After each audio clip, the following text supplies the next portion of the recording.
Hey everyone, Jenny Taft here. Thank you for listening to the Undisputed podcast. I wanted to tell you about another podcast from Fox Sports that we're very excited about. It's Waltrip Unfiltered, featuring two-time Daytona 500 winner Michael Waltrip. Michael will be speaking with the biggest names in NASCAR each week, like Daytona 500 winner Denny Hamlin, and discussing the biggest storylines in the sport. Episode 1 is available now, wherever you get your podcasts. So subscribe and listen to Waltrip Unfiltered right now. Now, let's get the show started. Welcome to the Undisputed podcast. I'm your host, Jenny Taft. This podcast is the full show from today's episode of Undisputed from start to finish. We've got a busy slate, so skip Shannon. Let's get to it. Welcome to Undisputed. We are live from Los Angeles. I'm Jenny Taft here with Skip Bayless, Shannon Sharpe. Good morning. Good morning, Jenny. How are you? Great. How are you? I know you're better than that guy is. Why is that? He's having a rough ride here, rough run. It's okay. It's okay. You'll come out of it. Sure will. Yeah. Guess what? Yep. A lot of these games are about to be at home. I got it. You know what we do. And you have the equivalent of a Game 7 tonight against the Pelicans? And who's been the A best? must-win. And who's been the best Game 7 guy in NBA history? Kyrie Irving. Don't do that, Skip. Thank you. That's so Really? Yeah. Did you see Kyrie last night? Ooh. That wasn't Game 7 last night. He watched that fourth quarter.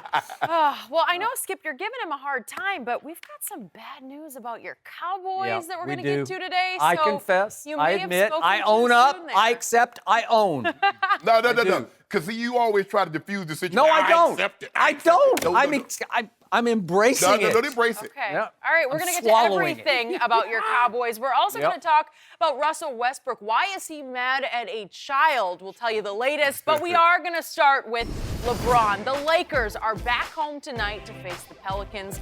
Besides the awkwardness of welcoming Anthony Davis to Staples for the first time since the trade deadline, many believe it's a must-win for LA. They're now 3 games out of the 8th spot in the West. LeBron questioned his teammates' sense of urgency after losing at New Orleans on Saturday, then called out his supporting cast again after falling to the lowly Grizzlies on Monday. But LeBron turned the ball over 9 times in those losses and suffered a few very noticeable lapses on defense. So, Shannon, what percent of the blame is on LeBron for the Lakers' recent struggles? I'm going to give him 65, 70%. Because I'm a firm believer that if you get the lion's share of the credit when things go well, you should take the lion's share of the blame when So things is it don't. 65 or 70? I give him 65 or 7. I give him Well, 68. which is Can it? we get a number, Which is it? 68.5. 68.5. Okay, you're on the record. Good. 68.5% of the blame. Thank you. Yeah, I get it. LeBron James is averaging a triple-double since he's been in his return. But all of his numbers, his shooting numbers are down. Free throw percentage is down. Three-point percentage is down. From the field is down. He's not as efficient. He's turning the ball over at an alarming rate. And of all those things I could live with, but his teammates are following his lead on defense. They see him play little to no defense, and they think it's okay for them to play little or no defense. Yep. And when you turn the ball over like they do as a team, when you don't shoot the ball from the field as well as they need to, they don't shoot the ball from the free throw line as well as they need to, you can't have lapses in defense. Because you build yourself a hole by not playing defense, and when you buckle in to try to play a little defense, you can't get back in the ball game because when you stop the clock to shoot free throws, you miss. So, Skip, I have to get, I know you think I'm a LeBron James supporter, and I am. Thank you. But I will, when he's not playing well, or if I see things that he should be doing that he's not doing, I do not hesitate, unlike somebody else I know, you. But anyway, 68.5% because I know he can play better. He will play better, and it starts tonight. Fans are going to be electric in that building. They probably hold AD. Electric for the Pelicans. Yep. Okay. Because guess what? They'll probably hold AD out again because they don't want probably will. They don't want us chanting, we want AD. That is because true. we do. I would agree. And we're going to get him. Yep. But Skip, that's the way it works. If you are a superstar, when things go well, who gets the credit? When things go well when the Patriots, unlike you, Tom Brady gets all the credit. But when it goes bad, oh, he got a little old bitty Julian Edelman, man. Oh, Gronk is Frankenstein. Bill Belichick has lost his fastball. That is true. All the above. Yeah, I don't do that. But I don't do that. Thank you for saying I that. I could say the same thing. I could say, well, Luke Walton has lost his fastball if he ever had I don't one. think he had one. Okay. Yeah. I could, well, Kyle Kuzma out doing this. But let me tell you one thing, Skip. What about the bench? Do you know on Monday night, the bench had 7 total points, Jenny, and 70 combined minutes of playing time. What am I supposed to do? What Bron's supposed to do with that? What was it? Memphis's bench was 33-7? Yeah. Okay. So what's LeBron supposed to do with that? I just need LeBron to be LeBron. I need him to get back to those efficient numbers shooting the basketball. He about to go another, he probably go like 12 or 14 tonight from the free throw line. 12 or 14, but he's not going to get to 80% for the year. I mean, well, I'm just That's probably not going to what about can we do an addendum, get it down to Addendum? 75? No. really, we cannot. Nope. Jenny, what kind of You can't. That's not how bets work. You were so overconfident with that 80%. I have to call was, you but out. I'm not overconfident now. Yeah. Okay. 68.5, Skip Bayless. Okay. You know what the irony of this question is for me? What? I would reduce the percent of blame that I heap upon your man LeBron James if just one night, one moment, one media session, he would accept 1 ounce of the blame. He will accept 0%. Do you know what wonders it would work for this squad if LeBron suddenly stepped up, the shoot around this morning, and said, hey, I just want everybody to know everything that's gone on since I came back from my injury is my fault.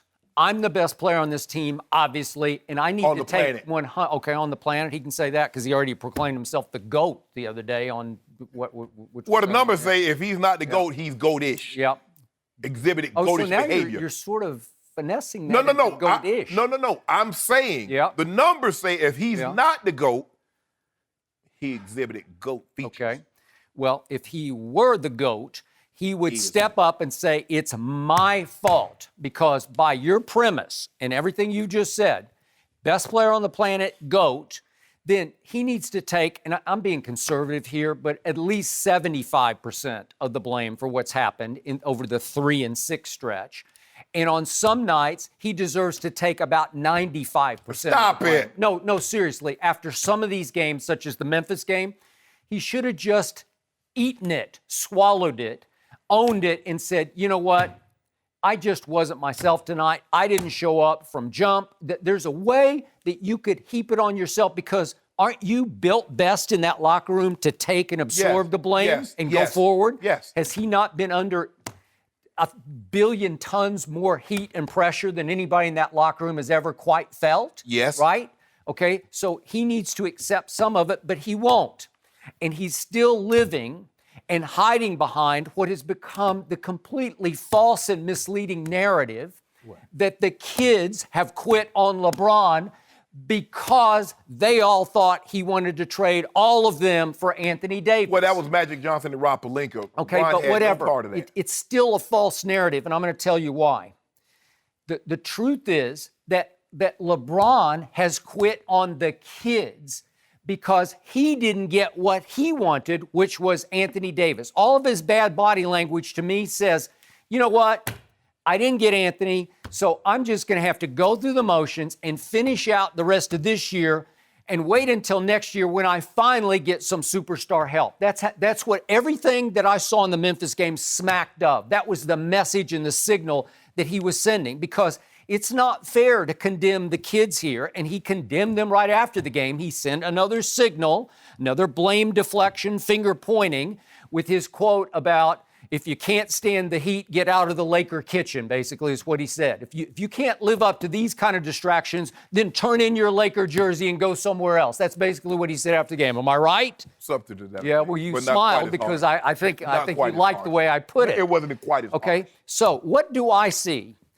I see one quit game by the kids, but it came before the deadline. It came a couple of days before the deadline at Indiana when they didn't even have Victor Oladipo. And what happened? The Lakers with LeBron, that was his second game back from injury, they got humiliated and annihilated by 42 points without Victor Oladipo. And why was that? Because Indiana fans were chanting at Brandon Ingram on the free throw line, LeBron's going to trade you.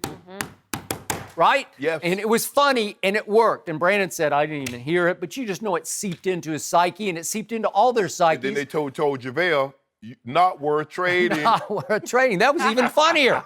Touche. Way to go. Okay, so that was just a psychological wreck that night of a basketball team, and I give you that. But then what happened? A few nights later, the trade deadline came, and it passed on a fateful Thursday. No, well, then that night they played at Boston. Oh, yeah. At Boston. And what happened at Boston?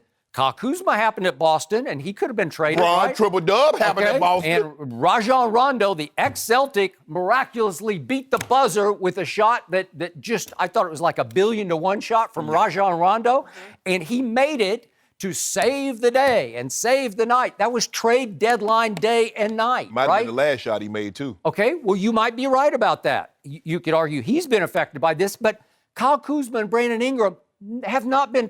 Look at what they've done since the trade deadline.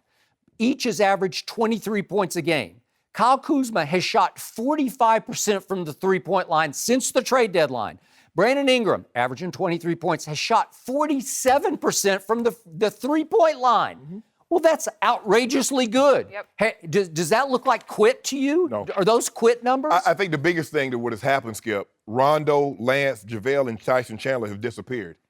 With LeBron, over the last 7 games, the Lakers are minus 73 when LeBron is out the court. So what that tells me, Skip, if they have a lead, when LeBron leaves, they're unable to hold that lead. If they're behind when LeBron leaves the court, it tells me they're in a bigger gap once he comes back. Okay. That's the problem, Skip. Kuzma and Ingram, they're playing well. But the backup unit, the unit that they got, because these guys, he told me Monday, Jenny, they've been battle tested. Yep. These are the guys right here. Rondo, he's played in some big games. Well, has he not? Yes. Well, these are. I told you, the rest of the team has 316 games of playoff experience. Yes. That's a lot. So we should expect more from JaVale McGee, who's the 2-time champ. Right. Tyson Chandler, who's the Defensive Player of the Year and an NBA champ. Okay. Lance, who's battled deep into the Eastern Conference Finals against LeBron James. What is Luke Walton doing? He's shortening his bench as if these are playoff games. Am I right? Skip, he played 12 guys on Monday. Okay. How is All that right, shortened? Barely. He barely played Josh Hart, who's got some sort of knee tendonitis issue. He got a PRP shot the other day. Skip. He was minus 15 in under 6 minutes. So how much more you want him to play? Okay, but he's not right. Right. Okay? So keep him up. Don't play him. And obviously there's no Lonzo. So those are 2 big losses from the quote-unquote bench. Am I right? I still don't know why they traded Zubac. Okay, I'm glad you brought that up. I'm going to give you a big point here because the Lakers did make one trade on trade deadline day night, right? Yeah. They traded Big Zoo. Why? For Muscala? What are you doing? Because you want And a roster spot. Okay, you want a big Beasley win also, right. so they just dumped him and he went on to, where'd he go, to China. Mm-hmm. But, okay, you wanted a big who could shoot threes, but you're not using him at all. Muscala's played in 2 games and he's 3 of 9 from 3, so he's doing virtually nothing, right? But they make it seem like he's Doncic from shooting threes. Okay. He's averaged basically about 6 points over his career. And quietly, Big Zoo, as a Clipper, is playing 20 minutes a night and going 9 and 7. Yes. And do you remember what was the best game of the year for the Los Angeles Lakers? What was the highlight of the year? What was the biggest win? Beating the Warriors. Christmas Day. Yeah. Okay. And unfortunately, but significantly, LeBron got hurt in the third quarter of that game, not to return for 18 games. Right. Okay. What happened in that game? Big Zoo made 9 of 10 shots, went 18 and 11, and scored 8 points in a fourth quarter that the Lakers, with no LeBron on the floor, ran away with. Right. They won 36-19 in the fourth quarter. Big Zoo brought energy and spirit and lifted the whole team. Am I right? Hey, remember he had that monster game against OKC? He did. Had like 26 and 12. He did when they won without LeBron. Right. And you traded him? What? Would he not be at least mixing it up for you right now? Would he be bringing some real energy off the bench? He was your best offensive big. Okay. All the other guys you could throw him the ball in the post, and he had a move. He had moves. He did. He could turn around and shoot the ball, and you can get to the bucket. And he was playing fearlessly, Yes. and he was igniting everyone. The bench was up cheering for him, right? But Rondo, Lance, JaVale, and Tyson, Skip, they've disappeared.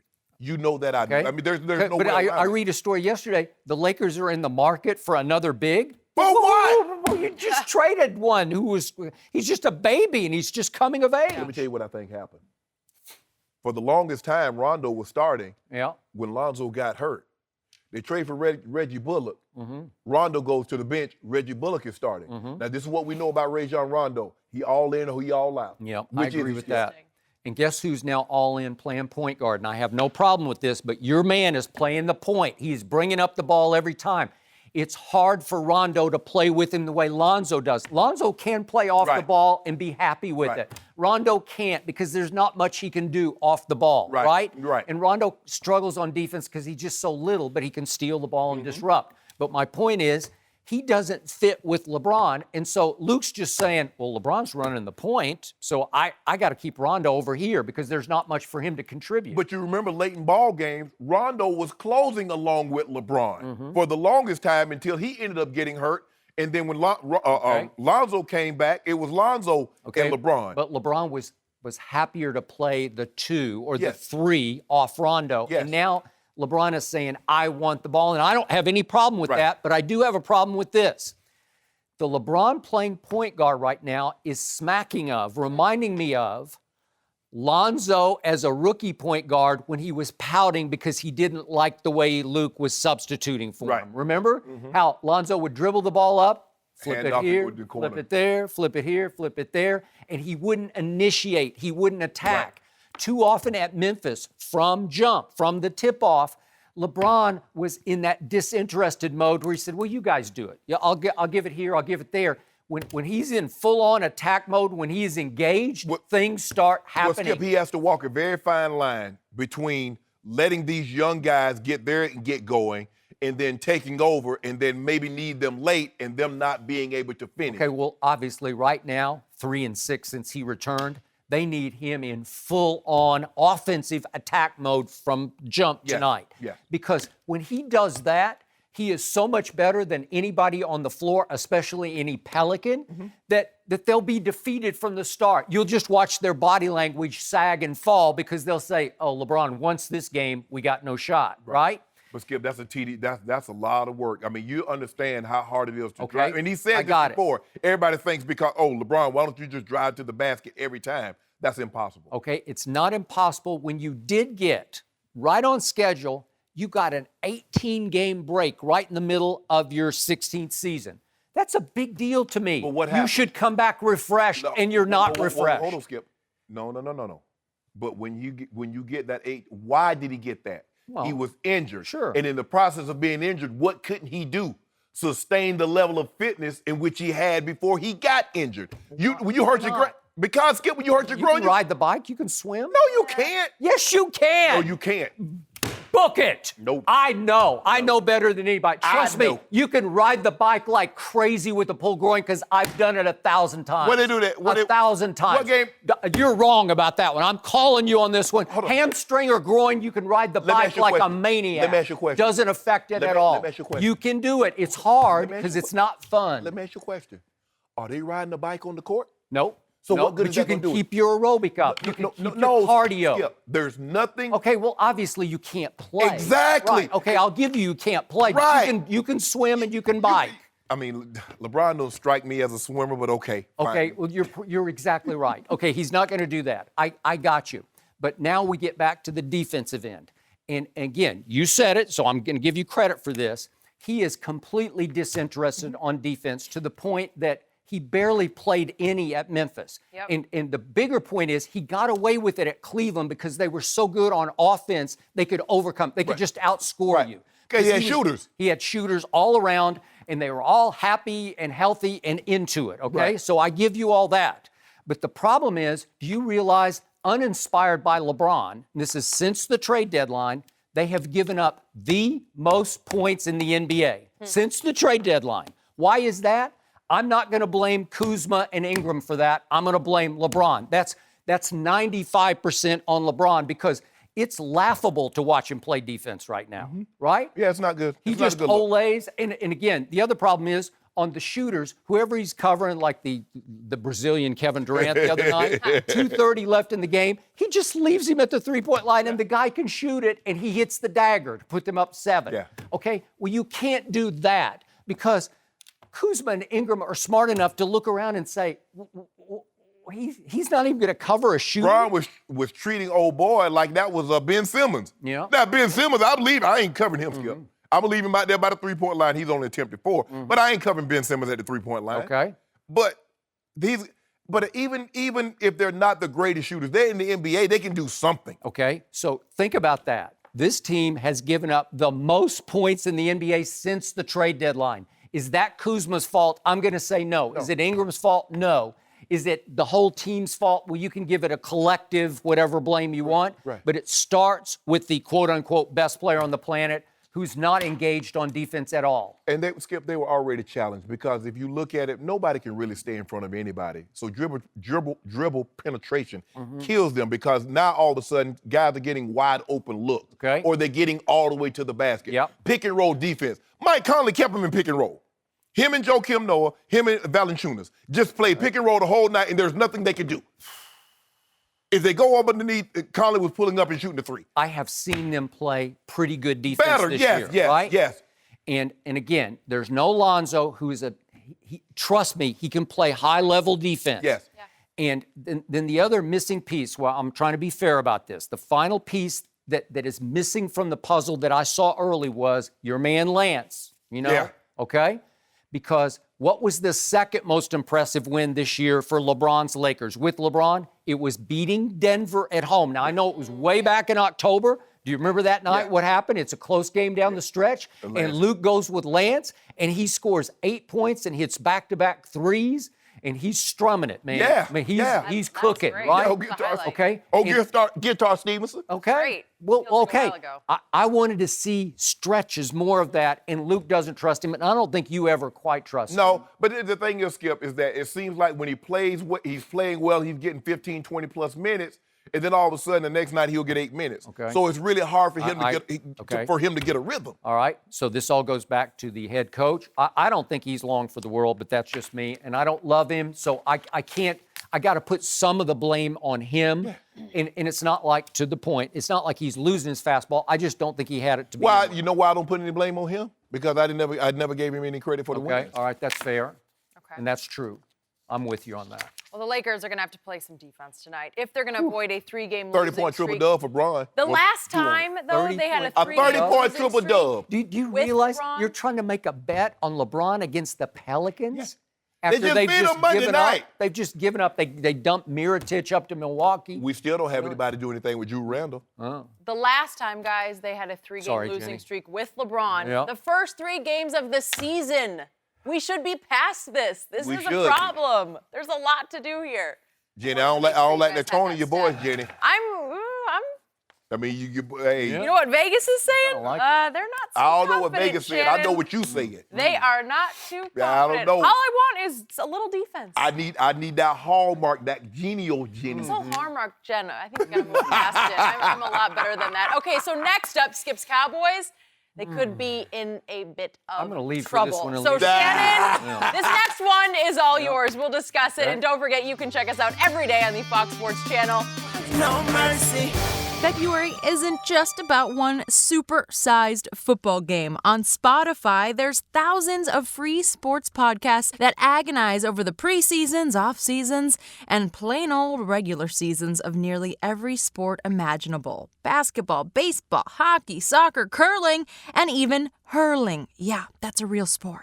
Look it up. Now it's so easy to stay updated with the latest trade rumors, predictions, and scorching hot takes from some of your favorite game's biggest names. So take it one episode at a time and give 110% of your attention to the thousands of free sports podcasts on Spotify, because the best offense is a good podcast. No mercy.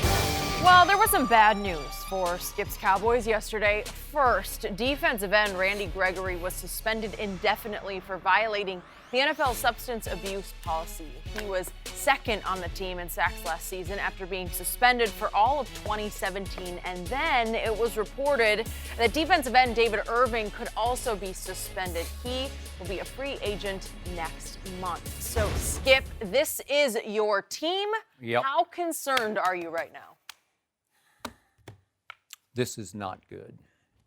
Mr. Sharpe, we did a topic last week in your absence in which we asked, what do the Cowboys need to add to become a Super Bowl team? And my answer was nothing but experience. I thought all the pieces were in place. Okay. I spoke too soon. I very possibly jinxed or even doomed myself by saying that. I do love a lot of the key pieces to this team, but I don't love this. And my mother didn't teach me a whole lot, but she did always say, you get what you pay for. And that's what they got with Randy Gregory. They stole him in the second round. He was going to be a top 5 pick, but obviously had multiple drug issues at Nebraska. Yeah. And last year, they got a lot of bang for their bucks because they paid him a grand total of $782,000, and he had 6 sacks and multiple pressures on the quarterback because he is a high motor disruptor, is Randy Gregory. It was predictable. He fell once again because his history would scream, look out, look out, look out, and here it comes again. God bless him. I hope he gets his life straight, but history would tell you he's always going to struggle with the demon that he has. That's correct. Which brings me to one David Irving. Of all the defensive players on that defensive front, I love him the most. I love his potential, even over DeMarcus Lawrence's potential. 6 foot 7 inch, 300-pound monster with real quickness, like Aaron Donald sort of quickness. Could he be Aaron Donald? I don't know, but he has that kind of explosiveness, but he's got his demons. This very possibly could be his 3rd suspension, maybe coming up. It's been predicted it's on the way. 3rd in 3 years.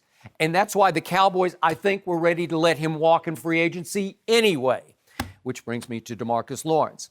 His negotiating leverage just went through the closed roof of Jerry World. Yes, it did. Now you're going to have to dramatically overpay to keep him from walking into free agency because, as we discussed yesterday, I consider him a very good player, but not a great player. And even you agreed he's not DeMarcus Ware or Von Miller at his peak. He's not one of those guys. He's definitely not my favorite all-time pass rusher, Charles Haley, for the Dallas Cowboys, number 94, who finally got in the Hall of Fame. He's not that guy.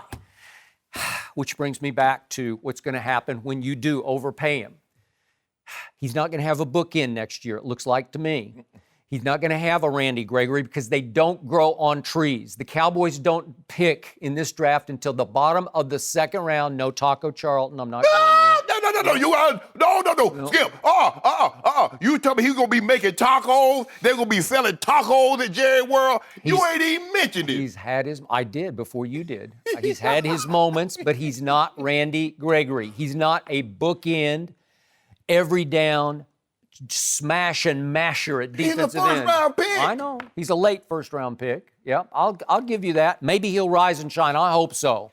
Because if he doesn't and there's no bookend, you know what's going to happen to DeMarcus Lawrence more and more? Yeah, they double him. They'll triple him. They'll take him out of the game. Exactly. And you know what will happen then? If there's no pass rush, you know what's going to happen. All of a sudden the corners start looking bad, and all of a sudden the safeties look worse. Yeah. And all of a sudden you say, you can't defend the pass. Right? I've always thought the secondary was the weakness of the unit. But it got camouflaged. Right? Because they can get out the quarterback. I agree. Yep. So I fear there's going to be a gaping hole over at the opposite end from DeMarcus Lawrence next year. And again, you know what you can say going in? You can say what Jerry said all last offseason about the number 1 receiver. We don't have one. We'll do it by committee.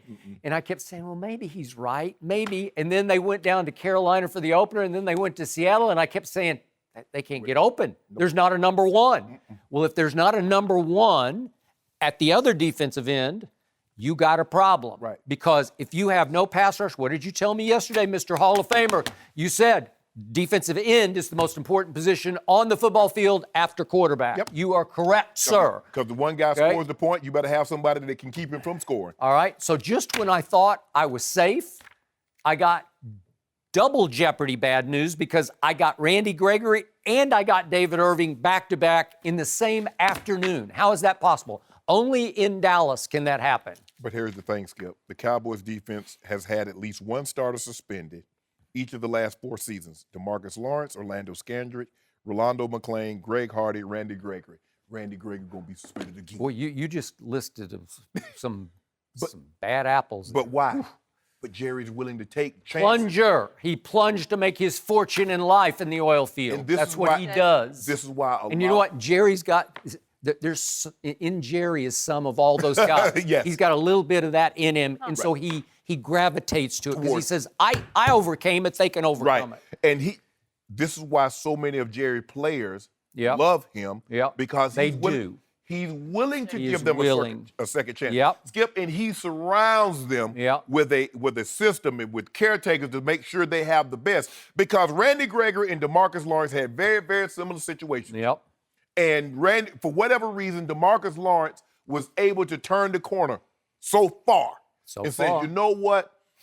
Being in the NFL and making millions and taking care of my family financially is more important to me. For whatever reasons, Randy Gregory can't shake these demons. Yeah. He can't. I give you another, Von Miller. Yeah. Skip, look at Von. Von had a it's very a- similar It's situation. a good example, and I And- agree. and I- I don't know what happened, but the switch got flipped. I don't know. He realized how important football was. Okay. Sometimes guys get it, Skip. Sometimes when you're away from something, Yeah. you realize how important it is know. and how soon it can be taken away from you, Yeah. and a switch goes off. And Vaughn turned himself into Super Bowl MVP, captain of the Denver Broncos. He did. One of the voices. Yep. He's the leader of the team, not the quarterback. What's the next thing I saw after that? He's in like 5 national TV commercials. Yes. That yes, guy? Yes, Old Spice. Really? So now you got 2 D linemen down. Randy Gregg is gone indefinitely, and it looks like they're going to let David Irving skate out the door. It looks like. Taco Charlton in 2 years has 4 sacks, 3 his first year, 1 less. He's had glimpses and flashes. Yeah. Good thing I don't like glimpses. I don't like flashes. I like steady. I know. That's So do like- I. I Yeah. agree. Solid. Yep. And because that, Skip, look, and here's the thing, when you take chances on guys like this, which he did, you got better hope they make the right decisions. Yep. Because if they don't, there's a reason why you got Randy Gregory. There's a reason why you got DeMarcus Lawrence where you did. Skip, they weren't going to be there for you to pick where you got them. Yep. And so this is what happens, Skip. Jerry's willing to take that risk, and sometimes it works out for you. DeMarcus Lawrence, it worked out for you. Okay. This Randy Gregory doesn't look like it's going to work out. This David Irving doesn't look like it's going to work out. And I give you another example. Look at Khalil Mack. Now, Khalil Mack in Oakland, he was doing okay, but he didn't have anybody outside of him. That's true. They could slide the protection. They could really he got 10 sacks. But not nearly the impact Yep. when he goes to Chicago Yep. and they got Hakeem Hicks He did. and they got Floyd on one side. Now, all of a sudden, you see what he can do. Von Miller's been unbelievable. But look at when he had D. Ware and when he had Malik Jackson, when he had guys that you just couldn't set your protection to Yep. stop him. Okay. Skip, I don't want bad news. You think I want this to happen to Yes. you? But we already got these 2 cases that y'all were going to miss the playoffs. Yep. And I own them. Yeah. Accept them. 2. Still got a long way to go. And again, you got a short time to get there. And I still got a Dak Prescott and Ezekiel Oh, Elliott, oh, oh. Amari That's Cooper, right. Hey, guess and what? I got Hey, we're going to talk about them a little later. Yes, we are. We're going to talk about them a little But later. at least I got them for next year. You sure? I'm pretty sure. You sure? Well, I got to knock on wood. Maybe you gotta might- be careful what you say They now. They might want somebody. again. Yep. I brought that up yesterday. Remember, Skip, I brought that up yesterday. I said, Skip, how you going to pay all these people? These people want money. Okay, well, we'll talk And about that DeMarcus in a little bit. See, here's the thing, Skip. And DeMarcus Lawrence says, hold on, wait a minute. I might have been willing because the difference between Aaron Donald and Khalil Mack is that they had 1 year left on their contract. This man's free. Yep. And remember, free agency is not about being good or great. It's about being free. At the right time. Yeah, he's free. Yep. And guess what? It'll cost you $20,500,000 if you franchise him. Do you want $20 million against your cap? Is that what you want, Skip? I didn't think so. So he At said, least his drug suspension was reportedly amphetamines as opposed to other drugs Right. that could be addictive. Not that amphetamines couldn't be addictive, but you have a better chance of saying, I can live without that. right. So now, with that being said, Yeah. DeMarcus Lawrence said, you know what? I saw what Aaron Donald got. I saw what Khalil Mack I got. agree. But they weren't free. I I'm free. So I want $80 million guaranteed on a $120 million contract. All right. You got that for me, Jerry? We'll see. He's got it right now, but that could cause some problems down the line. Hey, you see, he had the money shirt on yesterday. Yep. He knew what was coming. He knew too. His agent probably told him. I heard through the grapevine. Yeah, it's true. You hear that. Money, money, money, money. Yep. What did Jerry Jones get away with doing through the 1990s? A dynasty happened because of it. He plunged on a whole lot of players with questionable character. Yeah, he did, Skip. Our man Michael Irvin had his issues, and Eric Williams had his, and Mark Tuinei and Nate Newton, and I could go on. If you gave me another hour, I could keep going. And they got away with it because the leadership of that team was so strong, starting with Michael Irvin, and they should have won 4 straight Super Bowls. And Jerry knows the history of this team back to Tom Landry's Cowboys. Trust me, there were times and days when America's team was more South America's team, as they used to derisively call it, because it was drug city. And they got away with it because there wasn't the testing there is today, but there were a lot of bad apples who played for, as I called him, God's coach, Coach Landry, and they won lots of championships with bad apples. So Jerry is plunging, and he got burned. Well, the thing that they could do back in the 90s that they don't have now was depth. Yep. They went 8 deep on the defensive line. That's true. They don't have 8 defensive linemen. So when you can trot out Charles Haley and Tolbert and Russell Maryland, Leon Lett, and then you keep going and running them in and out, and you had those fast linebackers running in and out, you could do that. They don't have that depth now, Skip. You got your money concentrated in a few small areas, and you understand. So now, I mean, with the exception of Deion, what the money make big, Deion was the really big free agent. He was. He and Charles Haley. Charles Haley made decent money, but not like Deion. Not like because that. they had to overpay to get Deion. They did, because and they did. everybody wanted him because he changes the balance of power. And he was worth every cent. Every dime. Yep. So this is what you got, Skip. And you know this, when you look, it's kind of like with anything. You can invest in a stock like, I don't know, this stock is really, really risky. Google early on, Apple early on. You're like, oh, no, I don't know about no search engine. Google, yeah. But when it's split 17 times and it's valued at $1,000 a share, you sitting back like, whoa. But what if you had Enron? And now you're sitting there like, What did you have? I didn't have Enron. You didn't have Enron? No. You had a big piece of Google, right? No. No? I wanted to get some Google, Skip, but someone talked about it. It was supposed Someone talked you out of Skip, Google? Who is that? Skip, Tell us. Call him or her out. Let me tell you what happened. Yeah. It was supposed to open at $85 a share. It opened at like $105. And he said, it's overpriced, it'll come down. It didn't come down. Not only did it not come down, it split probably 20 times, and it's like $1,000 a share now. Is this a stockbroker who's no longer... All I'm saying is they employed by talk you? about. But here's the thing, Skip. And he said, look, Shannon, I understand that we didn't make any money, but we didn't lose any. Oh. So that's the way he explained it to me. I don't know if I'm going to. How should I be? Should I be upset? I think you shouldn't be working with that man anymore. Yeah, time to move on. No mercy. We're going to go back to the NBA because the Thunder lost to the Nuggets last night, but the story of the game happened late in the third quarter when a young fan made contact with Russell Westbrook from his courtside seat. Russ clearly did not appreciate being touched by a fan, but kept his cool when he saw it was a little kid and instead offered a brief teaching moment to the young boy and his father. But after the game, Westbrook was clearly still bothered by the incident. Take a listen. He hit me, so I told his dad, just be careful, man. You can't have your son just hitting random people. I don't know him, he don't know me, so just let him know, you know what I'm saying? Just gotta control your kids. All the fans, though, it's too much leeway, man, for the fans to be able to touch the players and get away with it, and then we can't react and do the things that we need to do to protect ourselves. What I'm gonna do, hop in the stands, so, but it's gotta be some type of rule or some type of boundary set that you can't allow that. All right, I was pretty surprised when I saw the video. So Shannon, what is your take on the situation? Russ is absolutely right.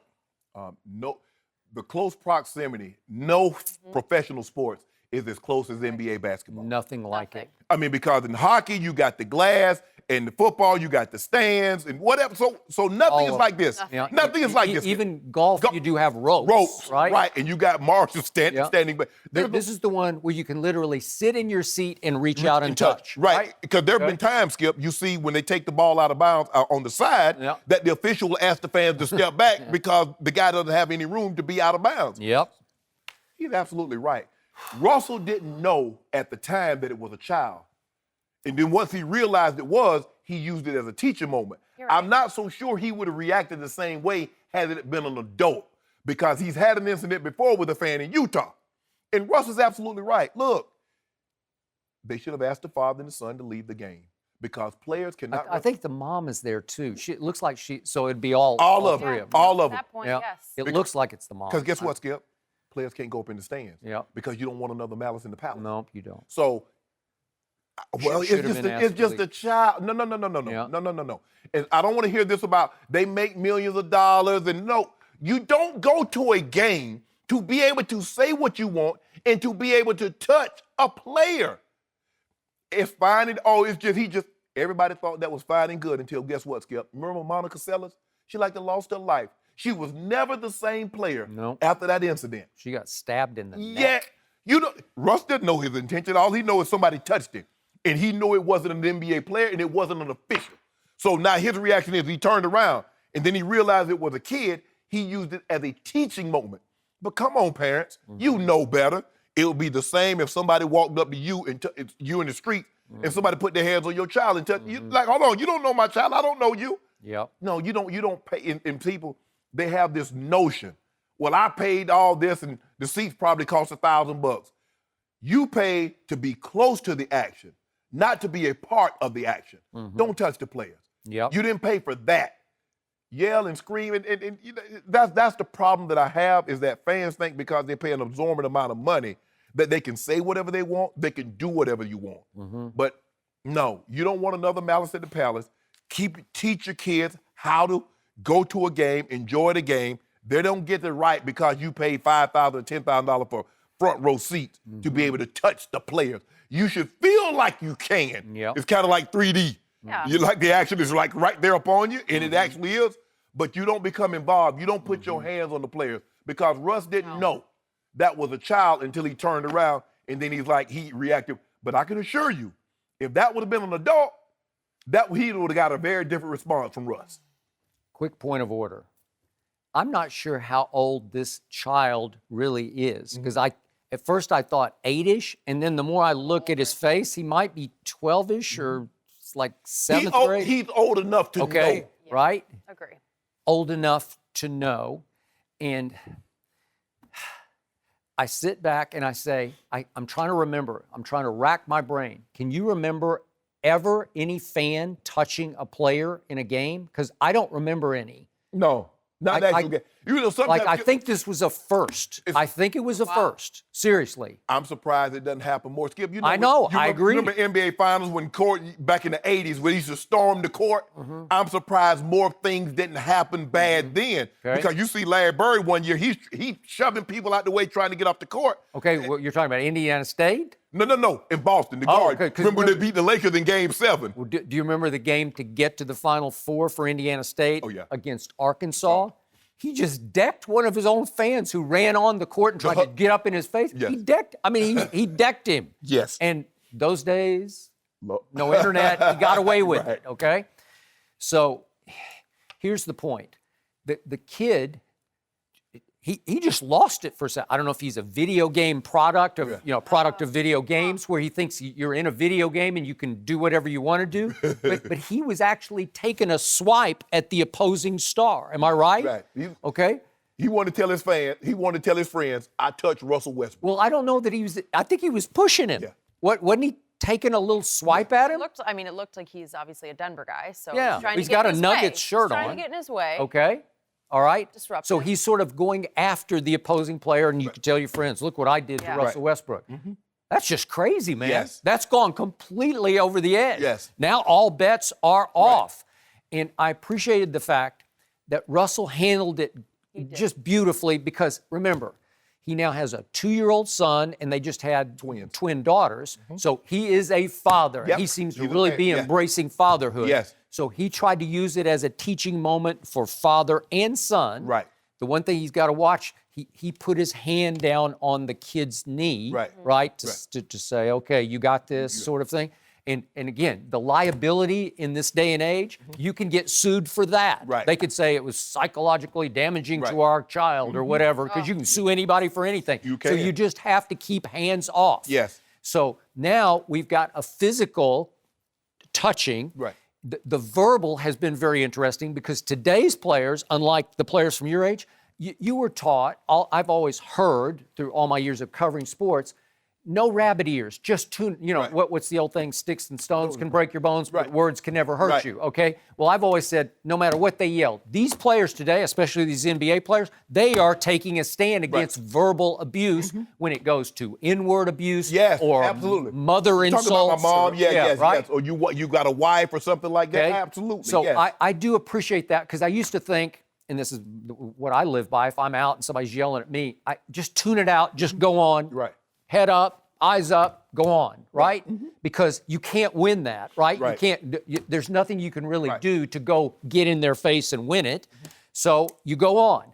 But these players today, starting with Russell Westbrook, he's starting to say, I'm not going to take that. Right? You Right. got the Utah thing. I'm not going to take that. Right. So now they're singling out a fan for verbal abuse and telling the ushers or the security people, out. To ask your question, in baseball, the ball's coming down the line. Yep. You grab the baseball, but you fall out of the stands. What do? They ask you to leave. yep. They Oh, ask yeah, you if you interfere with the baseball. Yeah. interfering. Yeah. Okay. No, they do. Once you come out the stands, Yep. you got to go. Okay.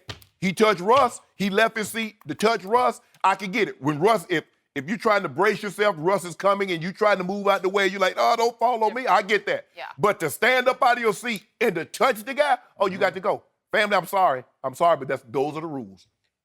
It was surprising. Well, the booing would have ensued Good. in Denver if you had taken 3 Denver fans from the front row, including the kid, and ushered them unceremoniously out of the It arena. wasn't unceremonious. I know. You know why you're getting ushered out. Oh, I know, but you know what else I looked for? The boy didn't seem too apologetic. He didn't No, say like, "Oh, he I'm didn't sorry." at all. No. Did He not. wasn't surprised, and And- the and- father didn't either. Hey, the father and the mom were just laughing. Yeah. Laughing. I don't Like know they if they were thought it surprised. You was think it's funny. cute? You think it's cute?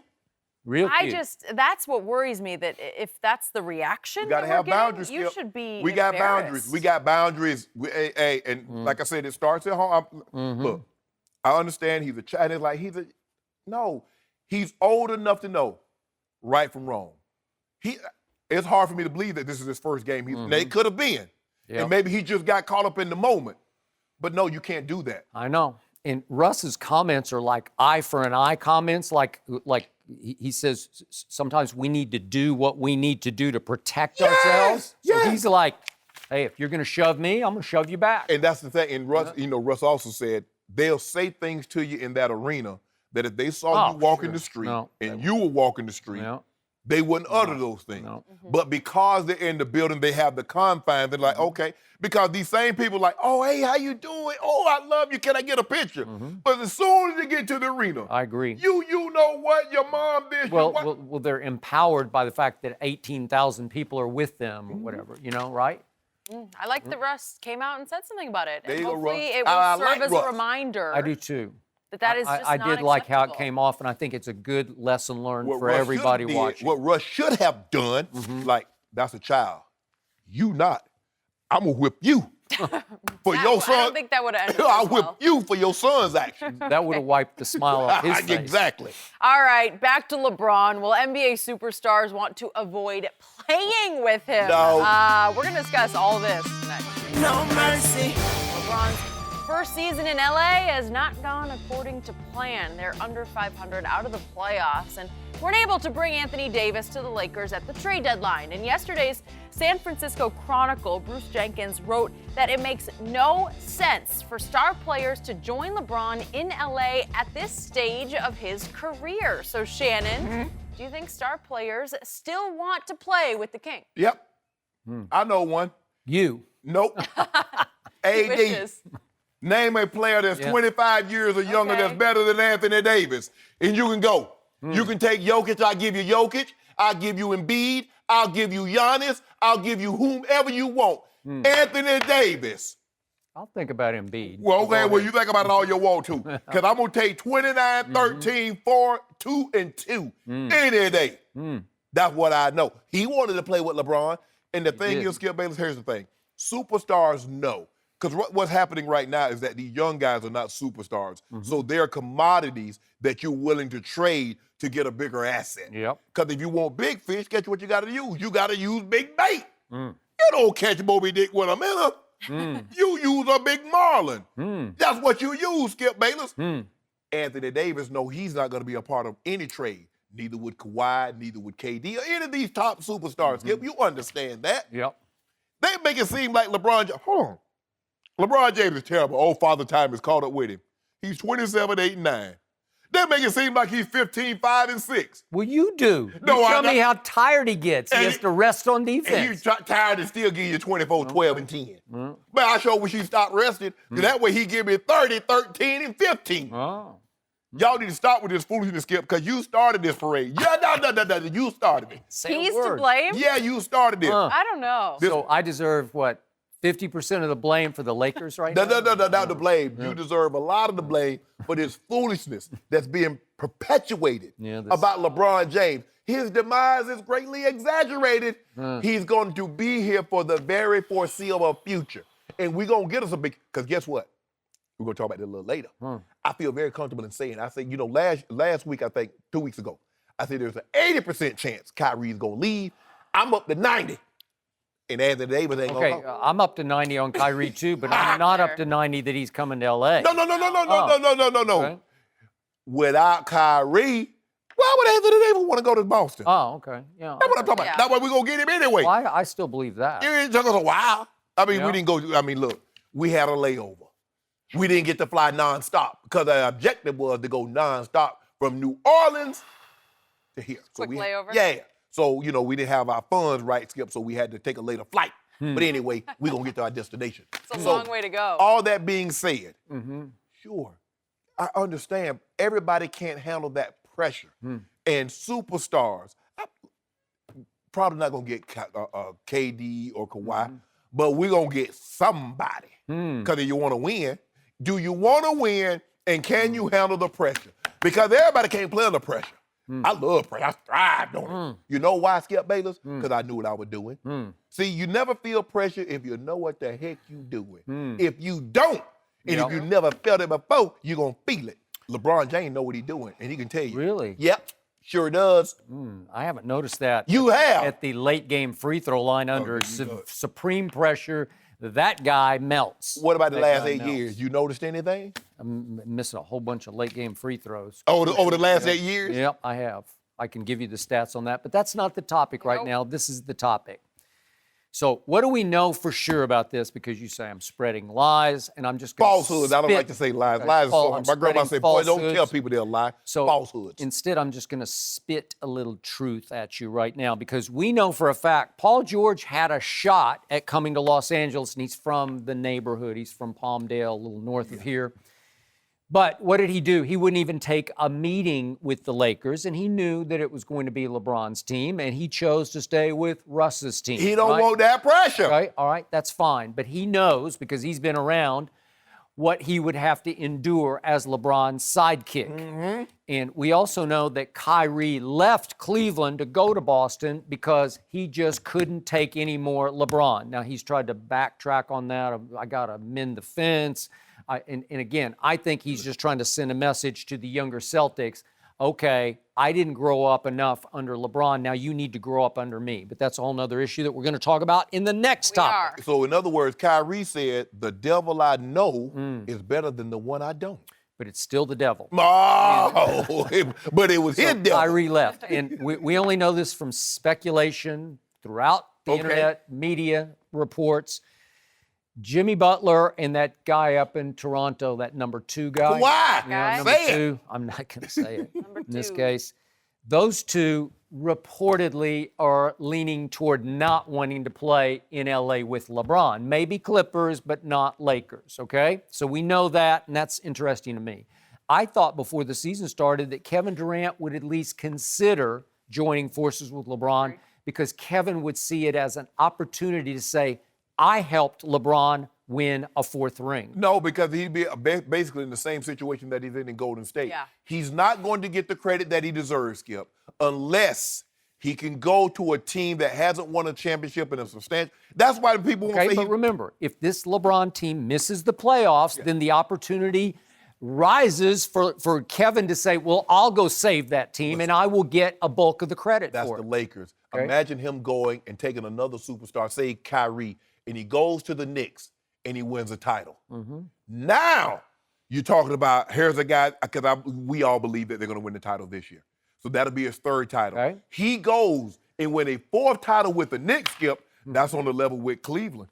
No, it would be huge because it hasn't been since 1973 that they've won, and that's the mecca of And he's basketball. already the best player in got Knicks you. history. Which brings me back to a recent quote from one Kevin Durant, which to me effectively slammed the door on Kevin coming back to LeBron in LA. And the quote is, if I could read just parts of it, Kevin Durant said, LeBron has so many fanboys in the media. Even the beat writers just fawn over him. So I get why anyone wouldn't want to be in that environment because it's toxic, said Kevin Durant, who did go on to say, he doesn't blame LeBron for this. He said it's not LeBron's fault, it's the media's fault. Okay, I do think it can get toxic because I concluded yesterday to you, in all my years of following so many superstars in so many sports, I've never seen a bigger post-game finger-pointing blame deflector than LeBron James can be on multiple occasions. It's almost a common occurrence that his quotes are, don't look at me, it's their fault. Yeah. Everything it smacks of that.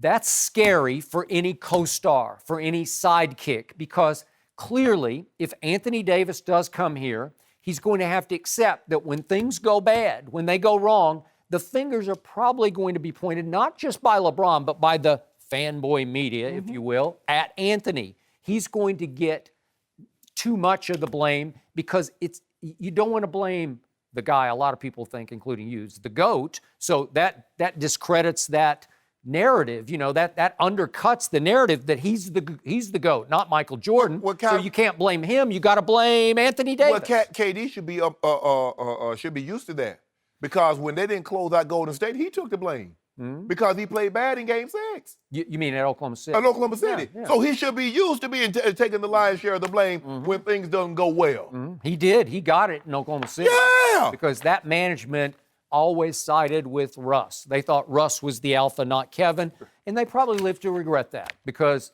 Kevin showed you he was an alpha. What they live to regret is not bumping up $5 more million and getting James Harden. Yep. That's what they regret. So it comes down to this. I'm ready to conclude. It's Anthony Davis or bust for LeBron James. Anthony was made to play with LeBron. Anthony is not an alpha. He's not a team maker, a difference maker, where he can take over the Pelicans and lift them to the conference finals, right? Right. We haven't seen that from him. There's something missing in his makeup. He's more of a complementary star. So he loves LeBron. He idolizes LeBron.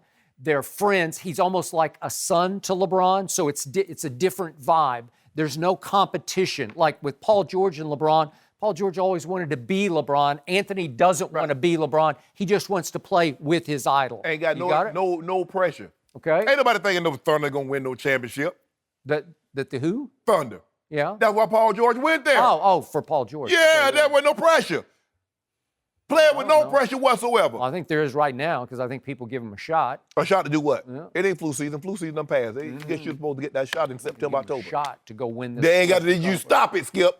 You see that's the falsehoods I'm talking about. And Falsehood? falsehood. Did you watch the Denver game last Yeah. night? They were right there. And I with watched 2 them minutes left. I watched them the other night too. Get the Yeah. brakes beat off them. Okay. Okay. Now, I'm watching them be the second best team in the West. That's what I'm The watching. Nuggets are the best team, second best team in the West. Well, I don't know about that. You do Yeah. skip the Who do you Nuggets. trust in the postseason, Oklahoma City or Denver? So now you trust Paul George. Well, I like the way he's played. I don't like the way he's played the last 2 games. Why not? I've been pushing him for MVP. Yeah, so have I. I can't the last 2 games. I cannot. But that's what happens, Skip. He shot the ball very poorly last night, and they still almost won the game, and your man Jokic took over the game. So he's trying to make his MVP Yeah, the case. Joker. Okay? Cooking folk. He doesn't want to play with LeBron, I can tell you that. Well, Skip, the man 24, they just gave him a big time. You know what? See, I see what you do. Nobody wants to except Anthony. I give you that. Skip, so everybody's are you under sure contract. you can navigate Anthony to L.A.? Skip, everybody's under contract. Yeah. You make it seem Well, like, Anthony's under contract for a whole nother year. but he wanted to come. He wanted to break his contract. Yeah. Say he doesn't want to be in New Orleans anymore. Is that okay with you? It's okay with me, but he's a Clutch Sports client. It's made. Say that. It's like it's all the skids are greased for him to just slide all the way to L.A. You want to win? Now you got to figure it out. If you want to win. Yes. Oh, well, come on to L.A. Okay. Not how Well, it that- looks right now. That's not Shannon. how it looks. Sorry to remind you. We're going to do some things, Skip. Yep. The dish is not good right now. We need to add a few more ingredients. You know how you cook it. You ever cooked before? I haven't cooked before. Stop. Okay, I haven't cooked, but we are not talking about cooking. But I'm We're saying, talking about losing. right now, the dish that we're trying to serve up Yeah. is not very good. We need to take a few ingredients out. We need to add some ingredients. And then, delicioso. Really? Yep. Boy, Now it's just watch. stinking right now. That ain't stinking right now. It ain't ready. 22 burned. games to Well, maybe get that right. maybe we got some hog chitlins and collard greens going on. So Okay. that'll stink up a kitchen. We may have a bit of a toxic situation in LA right now, but there is a toxic situation in Boston as well. Is there any way to fix the Celtics? Chris Broussard answers that question. No mercy. So the Celtics hit a new low last night, suffering their worst loss of the season in a 23-point blowout in Toronto. Boston had the lead after the first quarter, but allowed the Raptors to go on an 18-0 run in the second. The Celtics are now 0-3 since the break, and it's their 5th straight loss with Kyrie in the lineup. After the game, the comments were not pretty. Take a listen. We're just not together. Last couple of years we were together. When now things hit, we become stronger. We're not there yet. And like I said, we're going to get there. It's just taking time. Marcus said that you guys aren't playing together. Is that a fair diagnosis? Is Marcus in pain? Is it yours? Brad talked about just defensively, you guys have been taking shortcuts. So do you see that, and how do you guys fix things like that at this point in the season, do you feel like? I don't know, it's up to Brad. Okay, we are joined by FS1 NBA analyst Chris Broussard. Yep. All right, some interesting comments. Chris, can the Celtics be fixed? It's interesting that the two flagship franchises of the In NBA disarray. are both in drama, full drama. All right. Yes, though, undoubtedly. I am still very high on these Celtics. Really? I don't care Very high? meaning I give them a shot in the East. I don't care what the record says. They are one of the top 3 teams in the East. It's Milwaukee, Toronto, and Boston all on one level. Philly, I know you guys, I think you like Philly. I think you do, right? I said it when you guys were on vacation, and I'll say it again. There is absolutely, positively, no way Philadelphia will beat Boston in a playoff series. They got the Sixers number. They've beaten them 17 of the last 20 games. Yeah. And as much as I like, and I've said it on this show, I love Simmons and Embiid. They're not mature enough yet not to beat that team. Well, they got Jimmy Buckets. You love Jimmy Butler's now the leader. We've seen that. I mean, when he's in the locker room with young kids, it's disruptive. And Tobias hasn't been in that position as a leader. So they don't have a leader. And I think Brett Brown's a good coach. He is. But Brad Stevens out-coaches him when they play. Okay. We saw that last year. So I think that Boston is very fixable. Now, they got some issues. What I'm told is that the problems are really on the court. Like, it's not like the guys really dislike each other. Kyrie's kind of close with Jason Tatum, close with Terry Rozier. Like, so I think the relationships are fine off the court. It's just everybody accepting their roles on the court.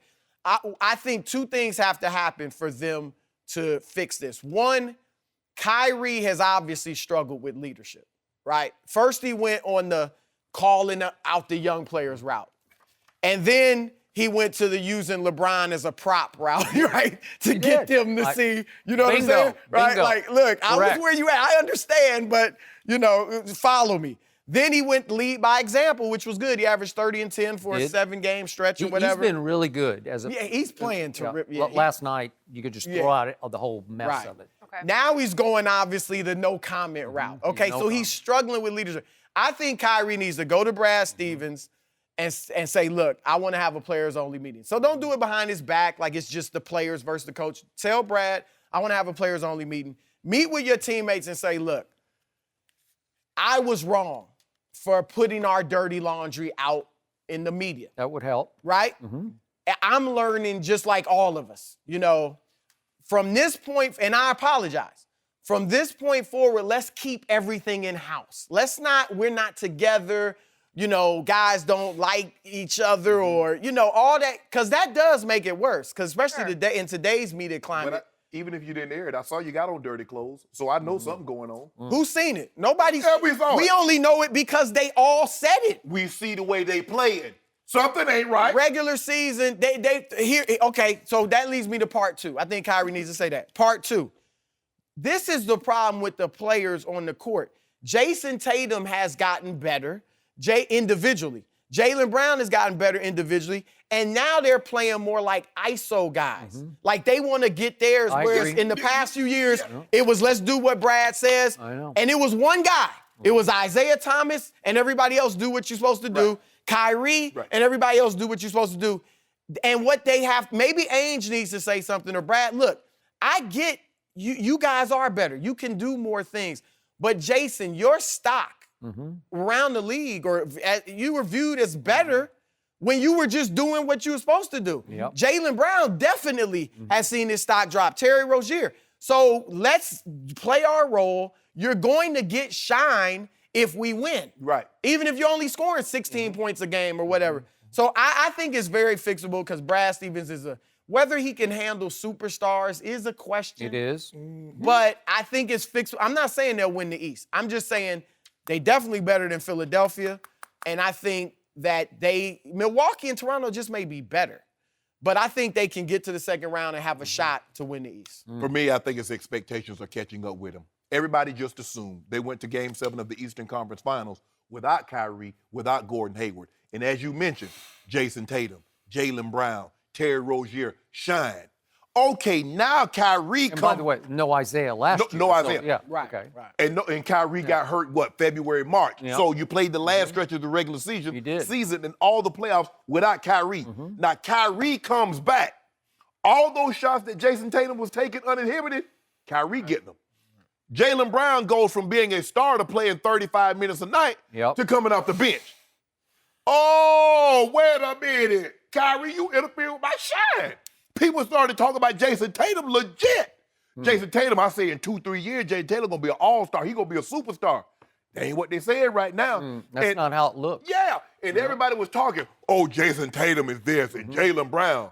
Are we sure that the package that Boston can put together with Jason Tatum and Jaylen Brown better than Ingram and Kuzma? We can't say that right now, can we? I'm not going to say that. Can we say that? I think you can say it. How? Tatum. I know Ingram and I think it's arguable, but I'll give you it's arguable. Well, last year, that'd have been a slam dunk. Right. Boom. Guess what? Jason Tatum last year averaged, guess how many? 14 points a game. Not like 24 points, but 14. This year he's playoffs, up. he was was. But this year he's up to 16 points a game, and he looks worse than he did last year. Okay? And you know the big Brad Stevens, Chris, the thing that we know about coaches, if you look at the coaches that's won a lot of, and some of them are great, and not to take anything from Pop, but if you look at Phil Jackson, I don't know if it was coaching or him being able to handle egos. Totally agree. No, it was all a mix. That's the thing. Right. So now Brad Stevens, when he coached at Butler, dude, you getting one-star recruits. They ain't got no egos. Butler was their only choice. Right. You ain't got to deal with what Coach K and John Calipari and Roy Williams and Bill and Self and Kansas got to deal with. So now you come in, you got Kyrie. Remember now, Kyrie said he wanted to go on his own and be his own boss. Yep. So now Kyrie coming with that mentality, I see what LeBron had, I want that. Right. I see what KD, I see what other superstars get. Oh, Kyrie need that too. And these other guys, they bucket. They're like, bro, we went to Game 7. I'm surprised one of them hit him with that Draymond hit KD with. We were winning before you got here. Bro, we went to the Eastern Conference Finals. We played all through the playoffs without you. And now you come back here and monk up our chemistry. We ain't having it. Kyrie gone. On Uncle Drew. I agree with that. Kyrie gone, Chris. I think there's still a chance quickly that let's see how it plays out. I do think he's going to end up leaving, but I don't think Boston is totally out of it. That's all I'm saying. Everybody in that locker room thinks the leader, quote unquote, is out the door, right? That's why they taking shots. Yeah. Why would you not do everything you possibly could to make sure, hey, man, hey, Kyrie's playing unbelievable, blah, blah, blah. But I made it, we was close the past couple of years. Well, Kyrie only been there 2 years. Yep. When were you close? When he been there? That's what I need to know, Chris. My bottom line, my takeaway right now on February 27th, shocking mess, unfixable mess. I do not see this team beat, and right now as it stands, they would have to play Philly without home court in round number 1. I don't think they could beat Philly. Philly arguably has the best starting 5 in basketball, and I'm not sure about the bench, but I'm sure enough about Embiid, Ben Simmons, JJ, Jimmy Buckets. Tobias. I'm sure enough, and Tobias. I'm just sure enough they could beat a very troubled Boston Celtics. And I agree with you. It doesn't feel off the court. It feels on the court, deeply troubled. And it starts with the one star that Brad Stevens did have at Butler named Gordon Hayward. And I have never been a fan. I wasn't a fan before the draft. I was dumbfounded at the hysteria over his free agency 2 years ago. Like, what are you talking about? He now makes $32 million a year to come off the bench for the Boston Celtics.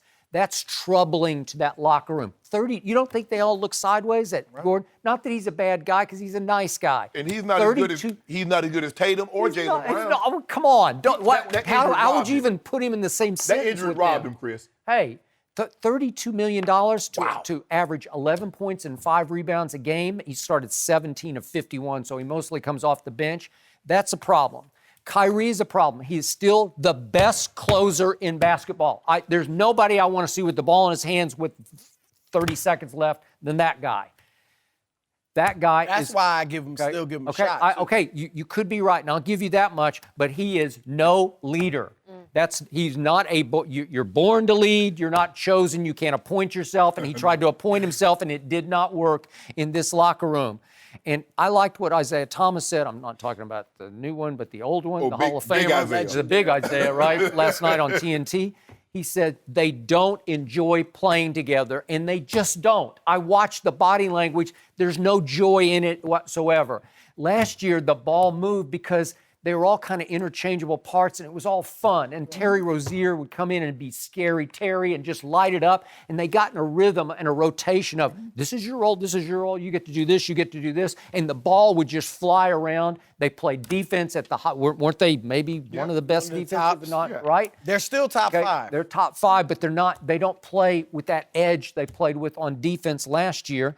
And now that you think Kyrie's going to be out the door, you're just like, let's just get this over with and go on to next year. I think at its soul, this team has torment and trouble. And it's on the court, not off. But to me, I would not trust them going into a series against Philadelphia. And again, I liked Philly from the start, and I think Joel Embiid is the best player in the East. And I give you Greek Freak, and you've been on Milwaukee's bandwagon from the start. And that's a very deep team. And every time I watch Toronto now, with more new pieces and Jeremy Lin. What new piece they got? They got a new piece in the summer. You mean Siakam? No. Did you see Siakam last night?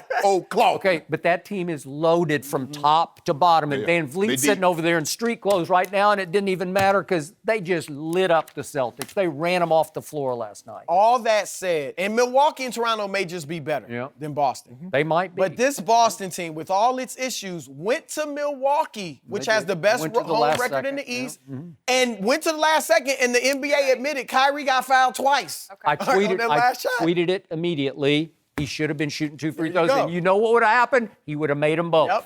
I agree.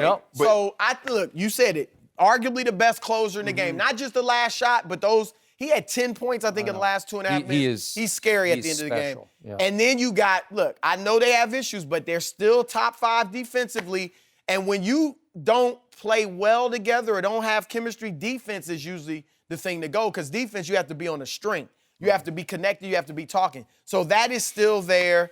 They're tough. Yep. They're gritty. Yep. I know they got issues. I just don't think it's unfixable. Yeah, Terry Rozier and Jaylen Brown said, why we playing 20 minutes when we were playing 30 I last get it, year? but what's going to help them? Winning. Yeah. Because you only playing 20 you know- minutes, period. Win or lose, you only going to get your 20-something minutes. Everybody says they want to win, but I need my numbers, Chris Broussard. Winning I don't hear get me you. paid. It's real. Winning don't get you a max Because contract. a lot of them still in the rookie scale. I get it. But they don't That's want to why be. most young guys don't win. Because They have it's the establish yourself. They Yeah. have the first talent. step. I If get they you. can put money. it together and stop taking shortcuts, which is what they keep saying. You see that money out there, Chris?